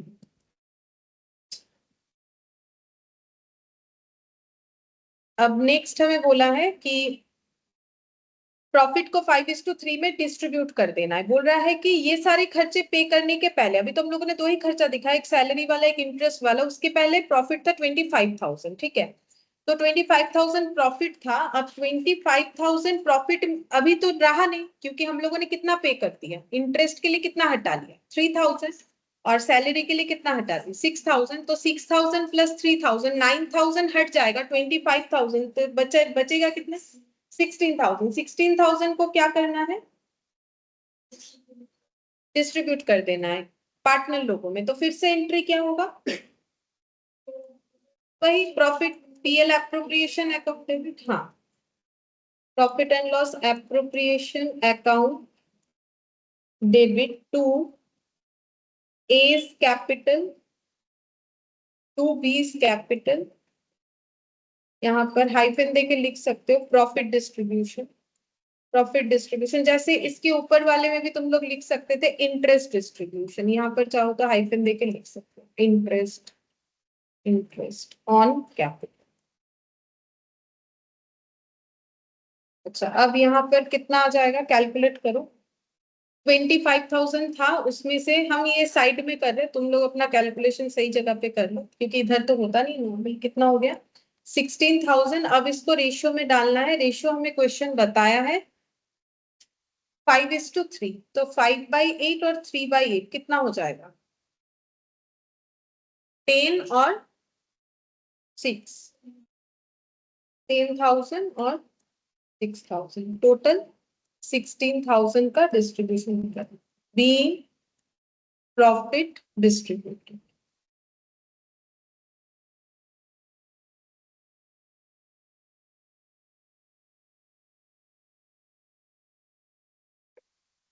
ठीक है, अगर हमें जर्नल एंट्री करने बोलेगा तो हम लोग इस तरीके से करें। सेम यही क्वेश्चन को ना इलास्ट्रेशन, नहीं इसमें नहीं दिया, लेकिन इलास्ट्रेशन 3 में दिया है, तुम पहले ना उसको करवाते फिर इलास्ट्रेशन 2 में आते। देखो इलास्ट्रेशन 3 में क्या बोला है, अभी जो क्वेश्चन किया था सेम वही है। AB started business on 2019 with capital 30/20 according to partnership deed. B is entitled salary 500, interest allowed on opening capital 6% per annum, remaining profit are distributed 5:3। 2019 में प्रॉफिट अर्न हुआ before charging salary 25,000 and interest on capital. A और B ने withdrew इतना इतना किया है, हमें PL appropriation account बनाने बोला है। तो सेम क्वेश्चन है, अभी जो किया वही वाला है, अब अकाउंट बनाना है। तो बनाओ, लेजर पोस्टिंग करो जो लिखे हो, इसीलिए इलास्ट्रेशन 3 पहले करवा दिया, फिर 2 करवाएंगे क्योंकि same question. Illustration 3 PL appropriation account बनाना है सेम क्वेश्चन का, तो इसके नीचे ही बना लो तो देख देख के लिख पाओगे।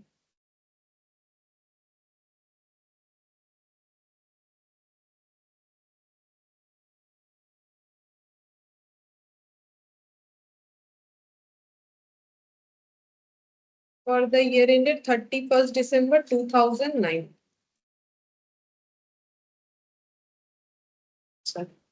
बोलो इधर क्या लिखे, डेबिट साइड में क्या क्या लिखे, क्रेडिट साइड में, ये तो एंट्री तो देख देख के लिख सकते हो PL appro to B's capital, तो क्या लिखोगे सबसे पहले? टू बीस कैपिटल, और यहाँ हाइफन देके लिखेंगे सैलरी कितना है 6,000।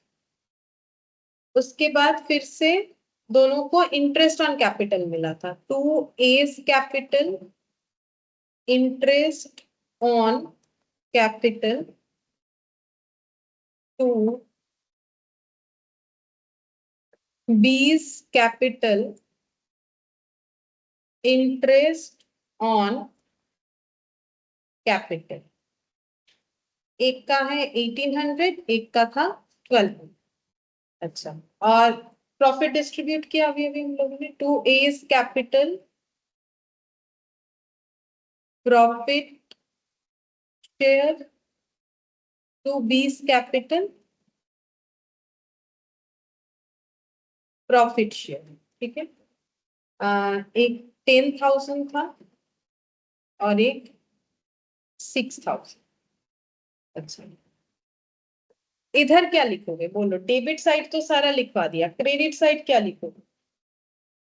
हाँ, by net profit, by PL, मतलब पीएल से आ रहा है हाइफन देके नेट प्रॉफिट ब्रॉट डाउन, या फिर डायरेक्ट भी अगर नेट प्रॉफिट लिख देते हो नो इशू, लिख सकते हैं हम लोग। फाइनल अकाउंट्स में भी तो लिखते हैं ना बाय जीपी, लेकिन एक्चुअली बाय जीपी होना नहीं चाहिए, होना चाहिए बाय ट्रेडिंग फिर हाइफन देके जीपी होना चाहिए, लेकिन हम लोग लिखते तो है ना, तो उतना चलता है। वो कितना है 25। अब टोटल करो, दोनों साइड कितना आना चाहिए? 25,000 ही आना चाहिए, उसी को तो डिस्ट्रीब्यूट किया हम लोगों ने।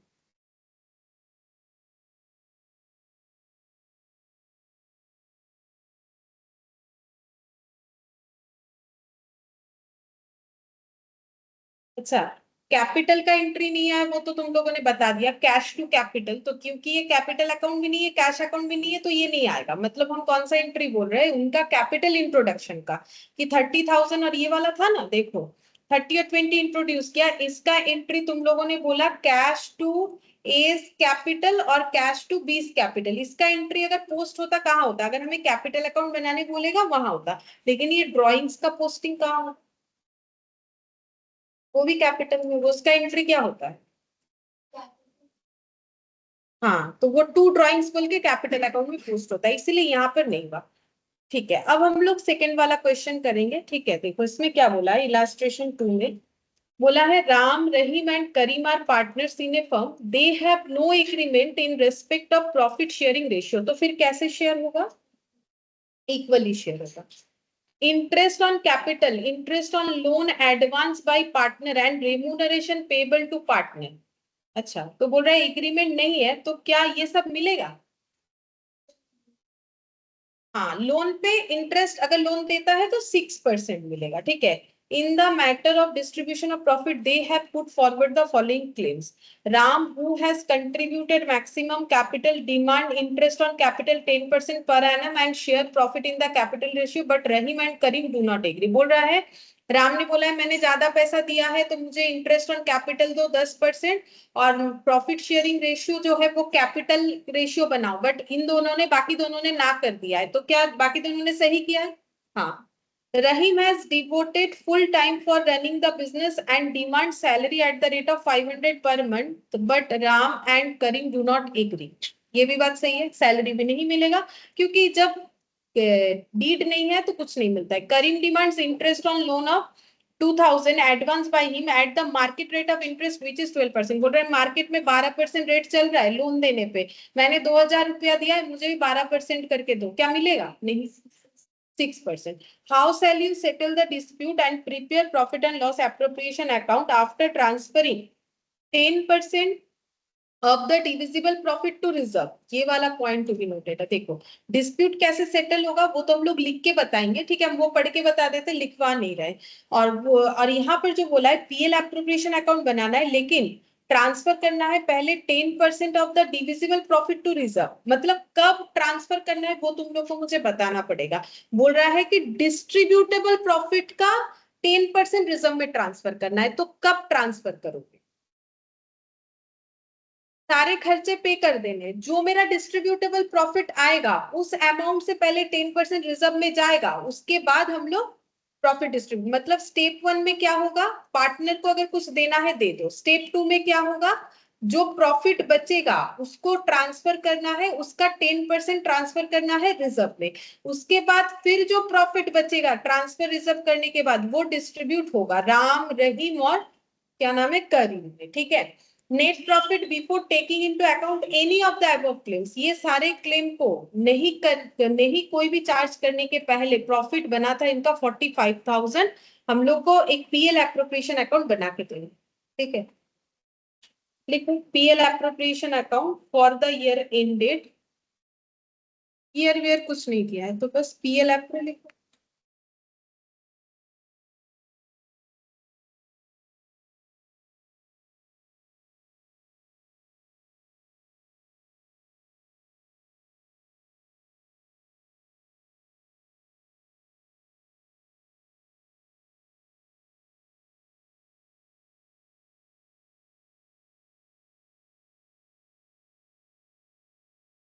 By PL account net profit brought down 45,000। अच्छा, डिस्प्यूट तो काफी सारा है, फिर भी जिसने लोन दिया है उसको 6% तो मिलेगा ना। करीम ने जो 2,000 रुपए का लोन दिया है उसको 6% इंटरेस्ट मिलेगा, तो लिखेंगे तो करीम्स कैपिटल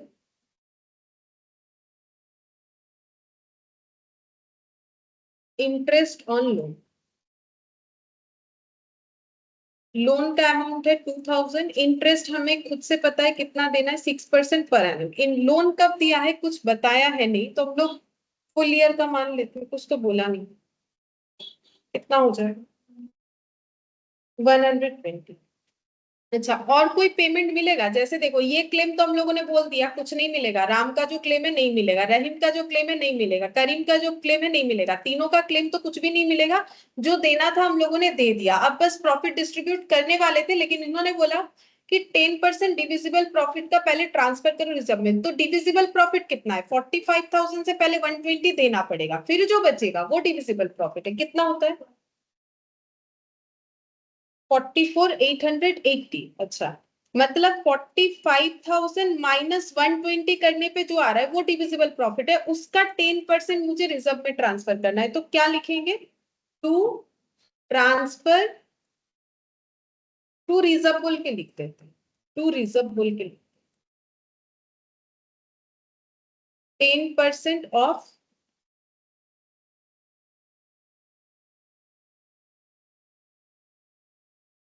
ऐसे लिख देते हैं, 10% ऑफ। ठीक है, कितना आ रहा है, 480। ठीक है, अब फिर से चेक करो कितना प्रॉफिट बचा, वो हम लोग ट्रांसफर करेंगे बाकी तीनों पार्ट में। To partners capital share of profit.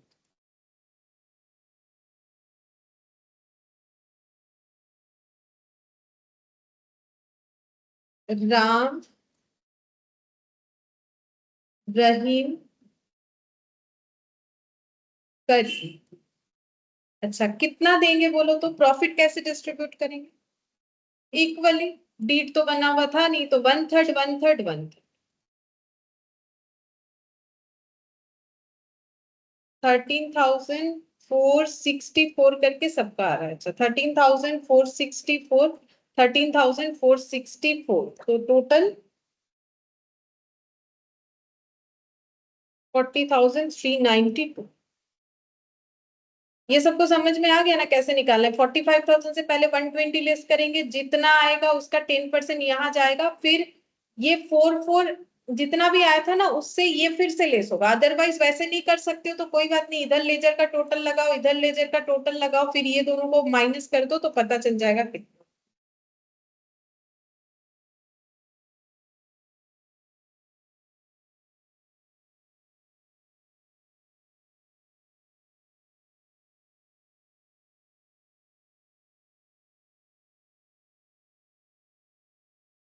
45,000, 45।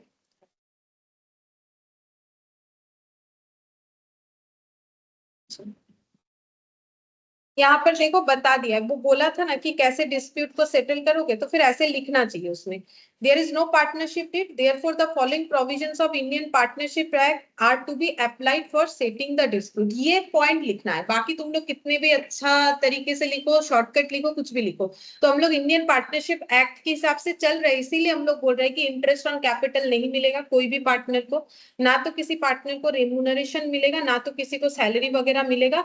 Interest on loan मिलेगा भी तो 6% मिलेगा, 12% नहीं मिलेगा। प्रॉफिट कैसे डिस्ट्रीब्यूट होगा, इक्वली डिस्ट्रीब्यूट होगा। ये पॉइंट्स को लिखना है, जब हमें डिस्कस करने बोले तो लिखना है, बाकी तुम लोग क्वेश्चन का मार्क्स देख के समझ जाओगे कि क्वेश्चन में कैसे डिस्ट्रीब्यूशन किया गया। ठीक है, इलास्ट्रेशन 3 करवा दिया। इलास्ट्रेशन 4 देखो क्या बोला है। A and B started business on 1st Jan 2019 with capital 30,000, 20,000 according to the partnership deed। Same question है, देखो फिर से वही। ठीक है, अभी क्या बनाने बोला है, कैपिटल। वो जो इलास्ट्रेशन 2 था और जो इलास्ट्रेशन 1 था, 3 था और ये 4 सेम है। अभी हमें पार्टनर्स कैपिटल अकाउंट बनाने बोला। ये जो क्वेश्चन है ना, ये वाला और अभी वाला क्वेश्चन का डेटा सेम है। हम अभी हमें कैपिटल अकाउंट बनाने बोला है, बना पार्टनर्स कैपिटल है।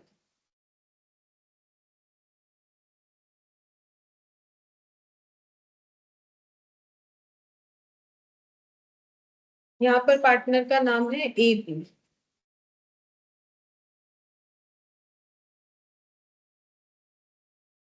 हम उतना फॉर्मेट मेंटेन नहीं कर रहे, तुम लोग कर सकते हो। अच्छा, अब यहाँ पर सबसे पहले एंट्री कैपिटल का होगा, तो यहाँ तो सारे एंट्री पुट हो जाएंगे। ठीक है, तो सबसे पहले कैपिटल इंट्रोडक्शन का एंट्री जो कि 1/1/2019 को हुआ था, इन्होंने बिजनेस स्टार्ट किया था, तो कैश टू कैपिटल, तो cash to A's capital, cash to B's capital, तो हम लोग क्या लिखेंगे, बाय कैश या बैंक लिख सकते हैं, तो हम एक बार बैंक लिख रहे हैं। 30,000, 20,000। ठीक है, अच्छा, और बाकी तो देखो वो पीएल एप्रो वाला एंट्री है, वो सारा करना पड़ेगा। ठीक है, पीएल एप्रो का जैसे सैलरी मिला था बी को, इंटरेस्ट मिला था दोनों को और प्रॉफिट शेयर हुआ था, तो उसको कैसे लिखोगे, वो तो 31 दिसंबर को होगा, तो क्या लिखोगे, एंट्री क्या था, PL appropriation account debit to B's capital, तो क्या लिखोगे, बाई, ये तो बीस कैपिटल है तो बाई पीएल एप्रो। ठीक है, हाइफन देके सैलरी, डेटा भी याद ही है, 500 इंटू 12 करके 6,000 आया। अच्छा, इसके बाद इंटरेस्ट ऑन कैपिटल मतलब बाई पीएल एप्रो, बस क्रॉस पोस्टिंग करते जाना है तुम लोग। इंटरेस्ट ऑन कैपिटल एक का था 1800, दूसरे का था 1200। फिर से एक बार होगा by PL appro share of profit, एक का था 10,000 और दूसरे का था 6,000। और यहाँ पर एक एंट्री एडिशन हो जाएगा, वही टू ड्रॉइंग्स जो मैंने तुम लोग को पूछा भी था, ड्रॉइंग्स का टू ड्रॉइंग्स। ड्रॉइंग्स का अमाउंट है 8,000 ए का और बी का है 10,000। तो ये अकाउंट बना के तुम लोग को पता क्या चलेगा, हाँ, कि बिजनेस करने के बाद ईयर एंड में ए के पास कितना पैसा बना और बी के पास कितना पैसा बना, ये दोनों ये ही पता कर पाएंगे। जैसे तुम लोग कैपिटल में प्रॉफिट ऐड करते हो तो क्या निकालते हो, ए ने 30,000 से बिजनेस स्टार्ट किया था, 10,000 प्रॉफिट का मिला, 40,000 और 1,800 इंटरेस्ट का मिला, 41,800 इसे टोटल मिला था, लेकिन उसने 8,000 ड्रॉ कर लिया, तो अभी उसके पास कैपिटल में कितना बैलेंस दिखेगा, माइनस करने से 33,800 आई बताइए।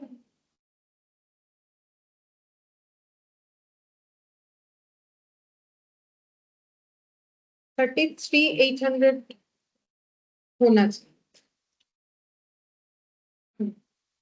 20,000 और ये हो गया 12, मतलब 32 और 1, 33,200, 23,200, 23,200। मतलब सीधा सा बात है कि बिजनेस में इतना पैसा लगाया था अभी इतना बना है, बिजनेस में इतना पैसा लगाया था अभी इतना बना। ठीक है, अच्छा मुझे एक चीज बताओगे, ये हमारा कौन से मेथड से फिक्स्ड कैपिटल मेथड से, क्योंकि मैंने पहले लिखवाया है, देखो ज्यादा कुछ तो बोला नहीं उसके बारे में अभी भी, लेकिन फिक्स्ड कैपिटल मेथड में हम लोग का नहीं, फिक्स नहीं, ये फिक्स, ये फ्लक्चुएशन वाला है। फ्लक्चुएशन वाले में एक ही अकाउंट बनता है कैपिटल, फिक्स्ड वाले में 2 अकाउंट बनेगा। अभी हम बताते हैं क्यों बनेगा।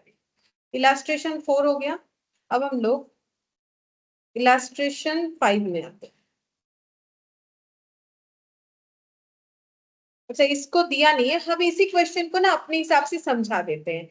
ये जो मेथड है यहाँ पर कैपिटल भी है, कैपिटल के अलावा बाकी सारे ट्रीटमेंट किए गए, जैसे कि सैलरी का treatment, interest on capital, share of profit, drawings. लेकिन यही क्वेश्चन अगर मुझे बोल देता कि फिक्स्ड कैपिटल मेथड से बनाओ, तो मुझे 2 अकाउंट बनाना पड़ता। एक होता पार्टनर्स कैपिटल अकाउंट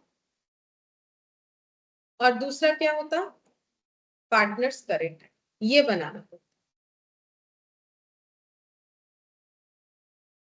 अच्छा, तो करेंट और कैपिटल में फर्क क्या है? कैपिटल में सिर्फ कैपिटल जाएगा।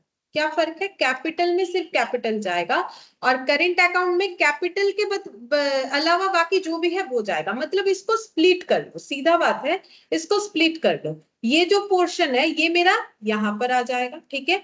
बाकी ये जो पोर्शन है, बैलेंस को नहीं लेंगे क्योंकि बैलेंस तो उस हिसाब से निकला है, ये मेरा कहां पर आ जाएगा, यहाँ पर आ जाएगा। ये दोनों स्प्लिट हो जाएगा, ठीक है।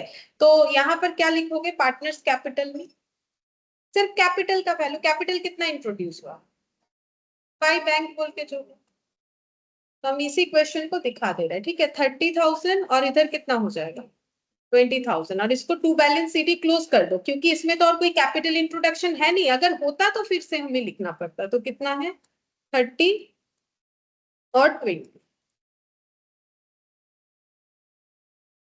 और बाकी डेटा इधर शिफ्ट हो जाए। यहाँ पर क्या क्या आएगा फिर, बाई पीएल एप्रो सैलरी कितना, 6,000, और क्या आएगा, इंटरेस्ट ऑन कैपिटल 18 और 12, और एक आएगा by PL appro share of profit 10 और 6,000। अब इसका टोटल लगाओ तो कितना होता है, 28, और इधर 13,200। जब इधर क्लोज करेंगे, अच्छा इधर ड्राइंग्स भी तो आएगा, एक्चुअली इसे लिखना चाहिए टू बैंक फिर ड्राइंग्स। टू ड्राइंग्स लिखने से भी होता है, कितना है, 8,000 और 10,000। अब बैलेंस कितना आएगा,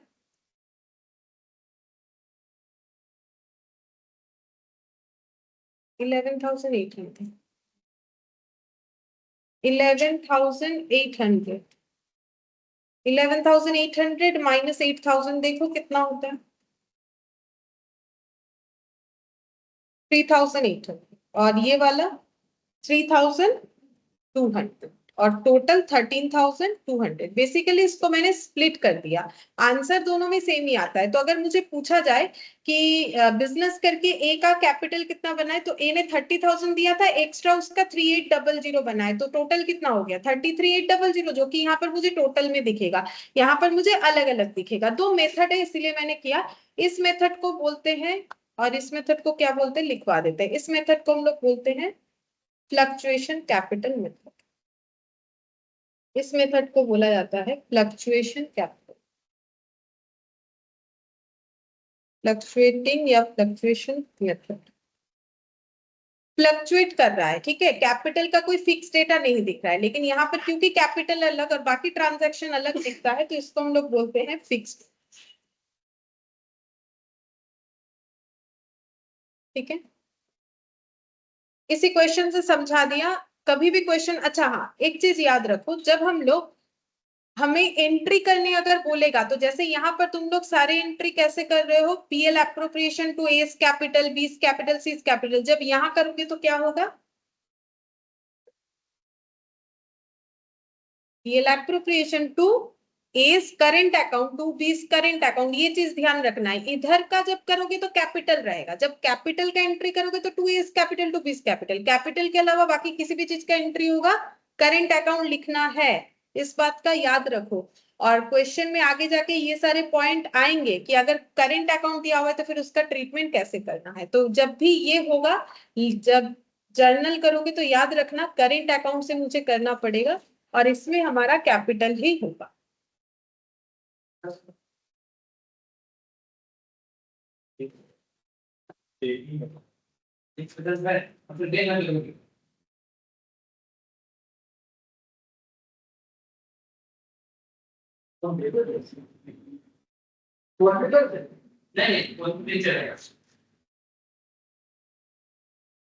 अच्छा, ये वाला देखो, ये एक एग्जाम्पल दिया है। Silpa and Sanju are partners with a capital of 1 lakh and 1,60,000 on Jan 1, 2019 respectively. Silpa introduced additional capital 30,000 on 1st July. Another 20,000 on October 31st. Calculate interest on capital for the year ending. Rate बता दिया है, मतलब ये interest on capital calculate करने हमें बोला है। तो दो पार्टनर है शिल्पा और संजू, जिसमें इन्होंने कब कब कितना कितना कैपिटल इंट्रोड्यूस किया है वो बताया, इंटरेस्ट कितना देना है वो बताया। अब हम लोग को ये बताना है कि इनको टोटल इंटरेस्ट कितना मिलेगा। जैसे हम लोग बैंक में पैसा रखते हैं तो एक बार डिपॉजिट किया, फिर डिपॉजिट किया, तो उसके हिसाब से हमारा इंटरेस्ट चेंज होता है ना, प्रिंसिपल चेंज होगा तो इंटरेस्ट चेंज। पहले 10,000 रखा था उस पर इंटरेस्ट मिल रहा था, अब 2,000 और डाल दिया, 12,000 पे इंटरेस्ट मिलेगा। ठीक है, तो यहाँ पर भी हम लोग करेंगे। पहले हम इसको ड्रॉ कर लेते हैं, बार बार पढ़ना नहीं पड़ेगा। शिल्पा का यहाँ बना लेते हैं और एक साइड में संजू का बना।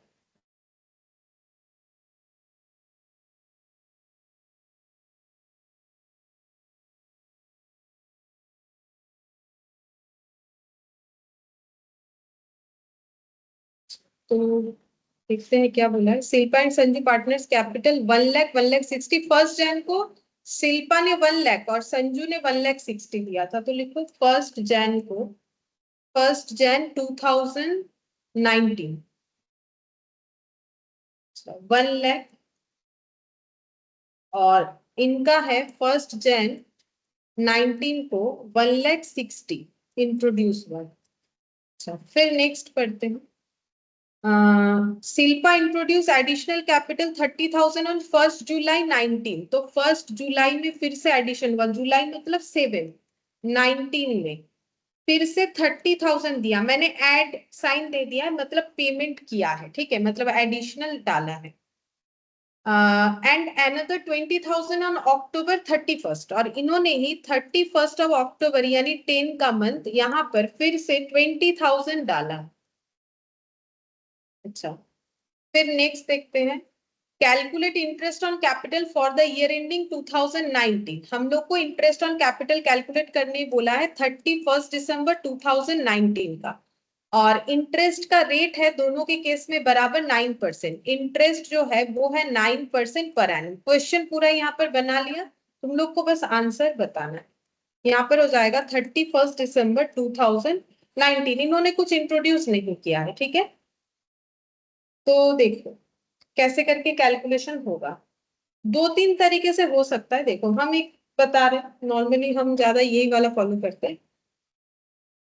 देखो ये जो 1 लाख है, ये इस पे इंटरेस्ट कितने दिन मिलेगा, जितना दिन ये पैसा डिपॉजिट रहता है उतने दिन इंटरेस्ट मिलेगा। तो ड्रॉइंग्स तो हुआ ही नहीं है बीच में, तो 1 लाख पे इंटरेस्ट कितने दिन का मिलेगा, 1 साल का, पूरा यहाँ से यहाँ तक 12 मंथ्स का। ठीक है, अच्छा अब ये अमाउंट इंट्रोड्यूस किया है 1,7 को, तो इस पे इंटरेस्ट कितने दिन तक मिलेगा, यहाँ से लेके यहाँ तक का।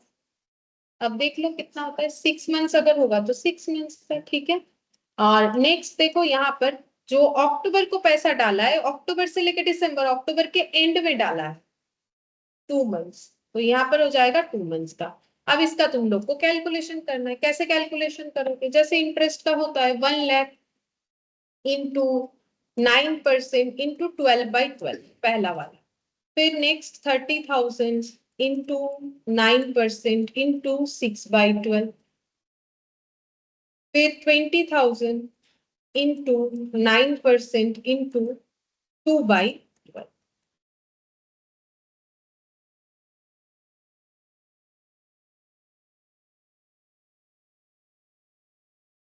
पहला कितना हुआ, उसके बाद नेक्स्ट, अरे 300, टोटल टोटल भी हमें निकालना है 10,650, टोटल इंटरेस्ट ही तो पूछा है। अच्छा,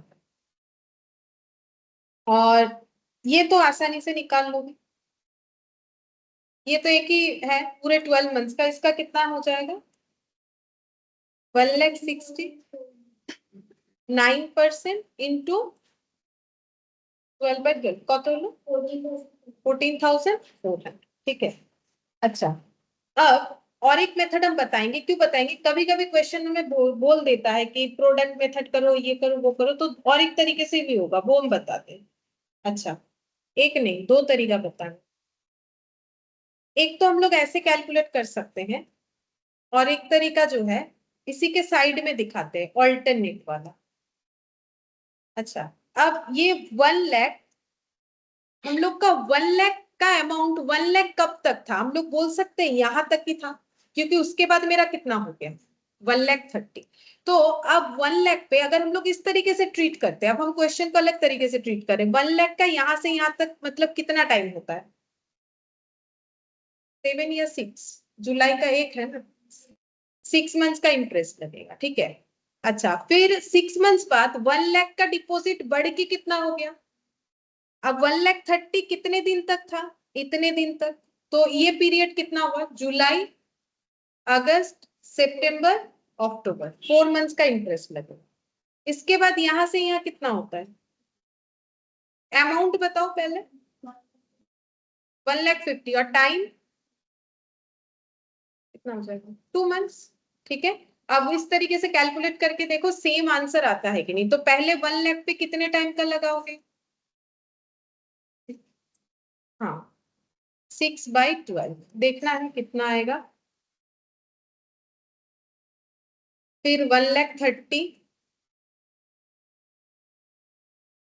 4/12 और 1,50,000 2/12, देखो कितना,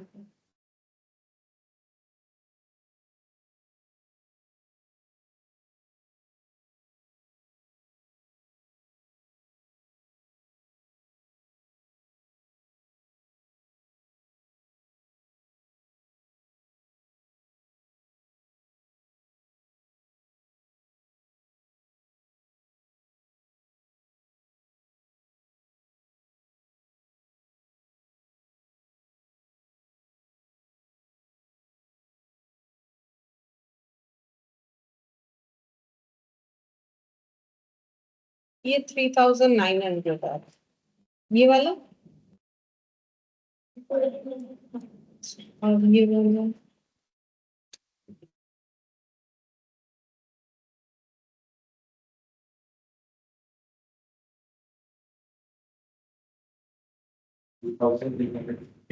2,250, अब टोटल लगाते हैं 10,650 आना चाहिए, हम लिख देते हैं, आना तो चाहिए, देख लो सेम अमाउंट ही आना चाहिए चाहे कोई भी मेथड लगे,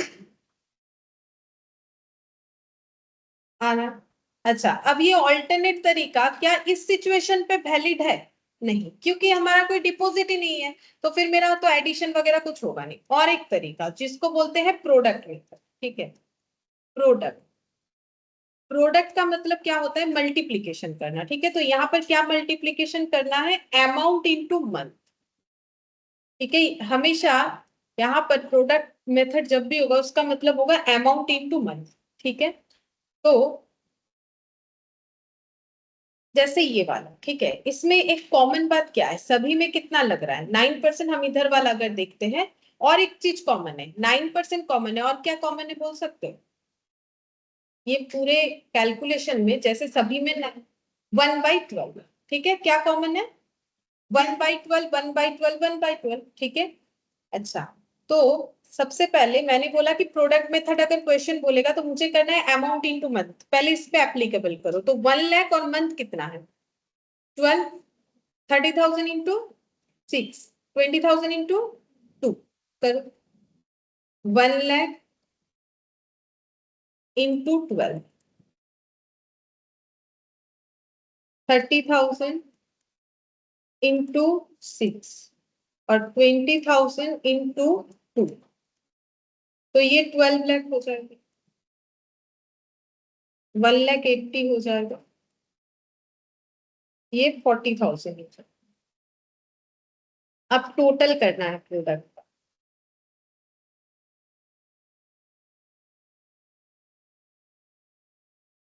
₹14,20,000 आना चाहिए।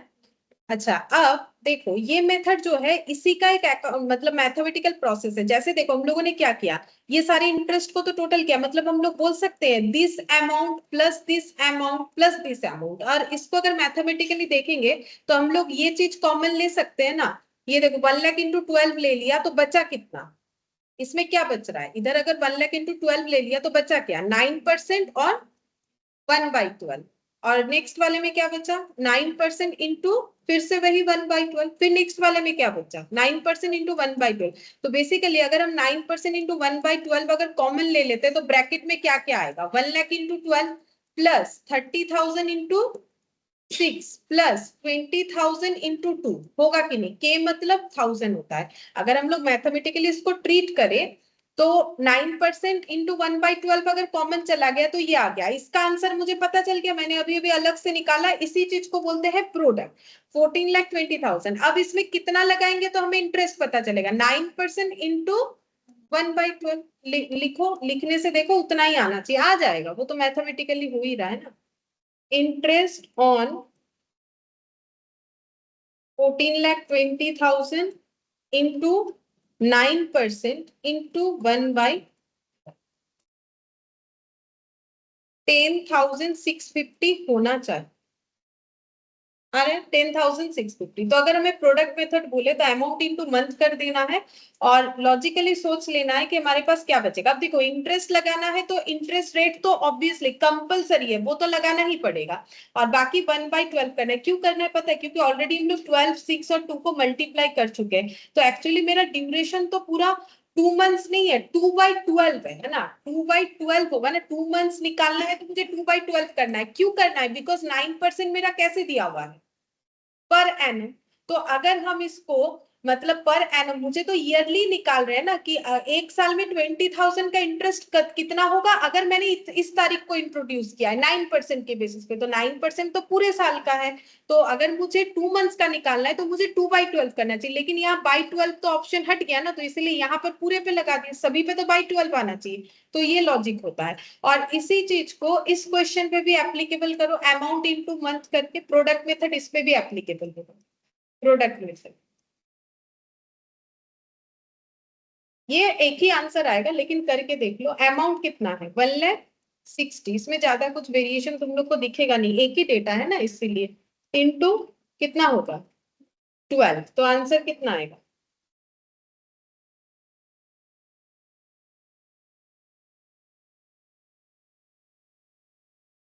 19,20,000, ये प्रोडक्ट आ गया। अब ये तो मेरा आंसर नहीं होगा, 19,20,000 पे मुझे इंटरेस्ट निकालना है तो मुझे 9% करना पड़ेगा, लेकिन यहाँ तो मैंने 12 कर रखा है, तो साथ ही साथ मुझे 1/12 भी करना पड़ेगा।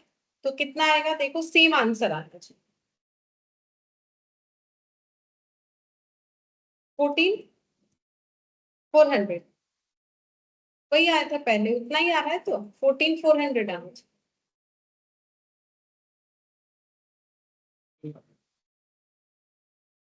14,400 नहीं आ रहा है? हाँ 9% करो। इसमें वही होता है, प्रोडक्ट मेथड में क्या होता है, कुछ ना कुछ छूट जाता है हम लोगों से, क्योंकि इसमें हमारा आदत नहीं है, ठीक है। अब क्वेश्चन देखो, बड़े क्वेश्चन में ना नॉर्मली नहीं बोलता है कि मेथड वगैरह यूज करो, लेकिन कोई छोटा क्वेश्चन दे दिया 2 मार्क्स 4 मार्क्स का, तो उस केस में हमें बोल देता है, ठीक है। अब जस्ट एक डेटा लिखवा दे रहे लास्ट, और कुछ नहीं लिखवाएंगे, ठीक है। इंटरेस्ट का रेट कैसे होता है, पार्टनरशिप थोड़ा बड़ा है तो क्लास थोड़ा हम लोग का अब लेंदी होगा, ठीक है, क्योंकि काफी बड़ा है, डिसोल्यूशन तक मुझे जाना है, इंट्रोडक्शन ये सबसे लेंदी होता है, पहले डिसोल्यूशन था नहीं तुम लोग का, वो भी देख लो।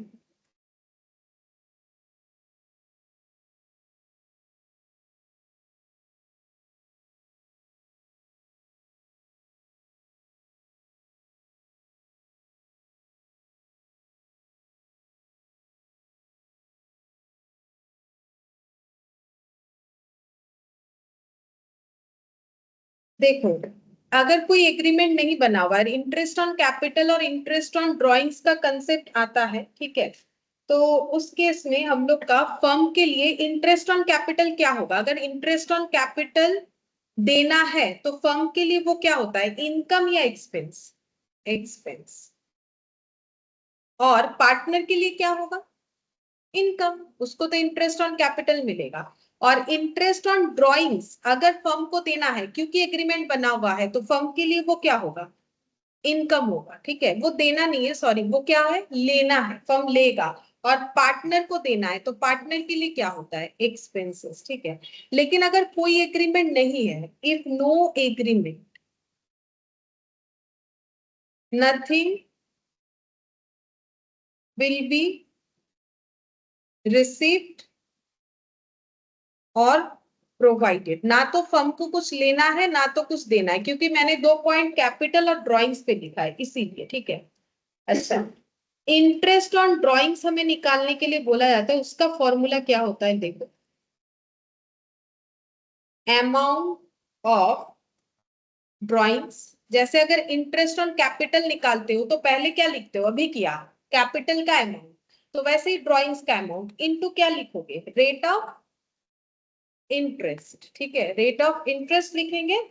अब कितने दिन के लिए ड्राइंग्स किया हुआ है उसके ऊपर इंटरेस्ट मिलेगा, जिसको हम लोग बोलते हैं time the amount is used. और ये टाइम कैसे कैलकुलेट करना पड़ता है, डेट ऑफ ड्राइंग से लेके, डेट ऑफ ड्राइंग से लेके एंड ऑफ ईयर। किसी भी एक साल में जब ड्राइंग्स किया है तब से लेके एंड ऑफ ईयर तक हमें कैलकुलेट करना पड़ेगा। करोगे तो समझ में आ जाएगा, ठीक है। अभी एक बार लिख लो जस्ट। अच्छा, अब दो, मतलब टेबल बनाएंगे, उसका दो हेडिंग करो, एक साइड होगा ड्राइंग्स, एक साइड लिखना है फैक्टर्स। एक साइड लिखना है ड्राइंग्स,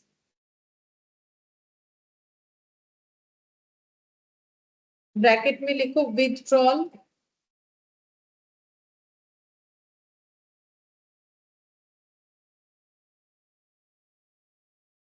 विथड्रॉल DRAW, हाँ ठीक है, इवन। और इधर लिखो factor, beginning of each month.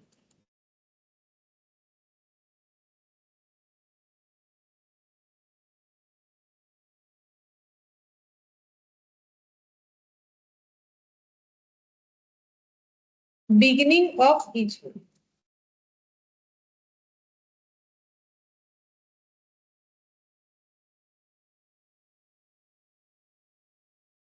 यहाँ पर लिखो 6.5, middle of each month 6, end of each month 5.5, beginning of each quarter 7.5, end of each quarter 4.5। अब इधर अगर साइड में थोड़ा जगह है तो लिखना है, इसको कैसे निकालते हैं, यहाँ पर कैसे एप्लीकेबल होगा formula, amount of drawings per month, यहाँ पर होना चाहिए amount of drawings per month into rate into 6.5। समझा देंगे, एक बार लिख लें, amount of drawings per month into rate into 6। फिर नेक्स्ट वही amount of drawings per month into rate into factor 5.5। फिर से वही अमाउंट ऑफ ड्राइंग्स दोनों ही केस में रेट भी कॉमा कॉमा दे देते हैं, चलो रेट भी वही होगा, फैक्टर सिर्फ तुम लोग को 7.5 और 4.5 जो जैसा है वैसा लिखते हैं।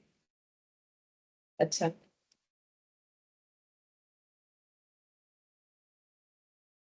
अब देखो नॉर्मली ये तुम लोगों ने याद किया होगा कभी टेबल, याद किया?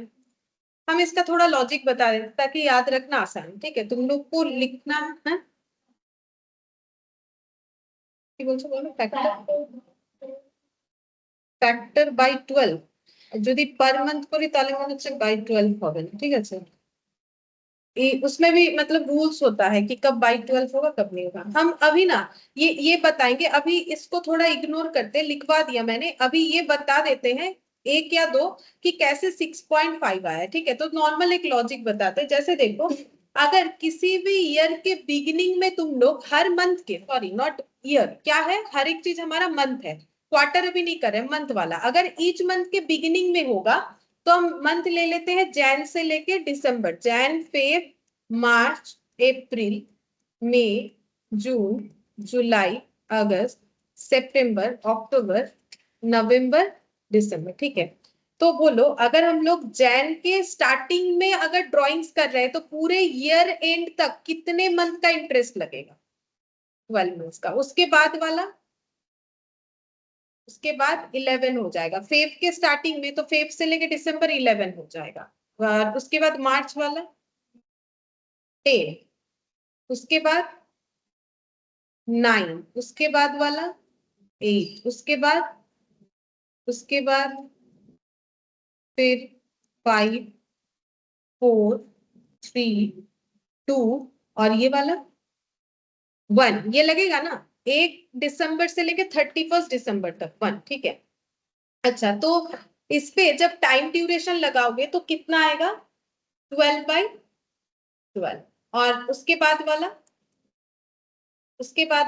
10/12, ऐसे करके लास्ट वाला क्या जाएगा?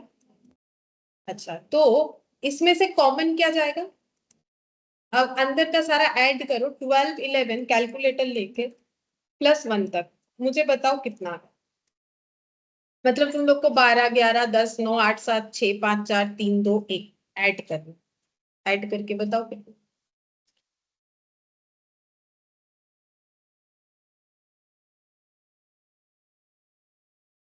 78, और 12 हम लोग का बचा हुआ है। अब आगे कैलकुलेशन लगाओ, 6.5, वाह 6.5। तो एग्जाम में अगर कभी भी कंफ्यूजन हुआ तो जस्ट इतना सा चीज अगर समझ जाते हो तो आराम से कैलकुलेटर पे कैलकुलेट करके बता सकते हो कि 6.5 लगाना है कि 6 लगाना है, अगर भूल जाते हो। बाकी देखो याद तो हो जाता है करते करते। अच्छा, इसके बाद वाला भी बता देते हैं, लाइक मिडिल वाला क्या होगा सोच के बताओ, ठीक है? मिडिल वाला भी हम वही जैन टू दिसंबर ही ले रहे हैं, तुम लोग बताना। जैन फेब मार्च अप्रैल मई जून जुलाई अगस्त सितंबर अक्टूबर नवंबर दिसंबर। अगर मिडिल में ड्रॉ हो रहा है तो पहले वाले केस में कितने दिन का इंटरेस्ट लगेगा? 11.5, उसके बाद वाला 10.5, उसके बाद 9.5 8.5 7.5, फिर 4, फिर उसके बाद 3 और लास्ट वाला 0, ठीक है? तो पहले लगेगा 11.5, डिवाइड कितना होगा बोलो, टाइम ड्यूरेशन बाई 12 भी होगा, वो तो फिक्स ही रहेगा ना, जैसे 2/12 3/12 जो भी हो, 10.5/12 ऐसे करके डॉट डॉट करके लास्ट वाला क्या जाएगा? 0.5/12, ठीक है? तो 1/12 कॉमन ले लिया, ऐड क्या करना है? 11.5 5 10.5 लेके तुम लोग को 0.5 तक ऐड करते जाना है, मुझे बताना है कितना आंसर आ रहा है।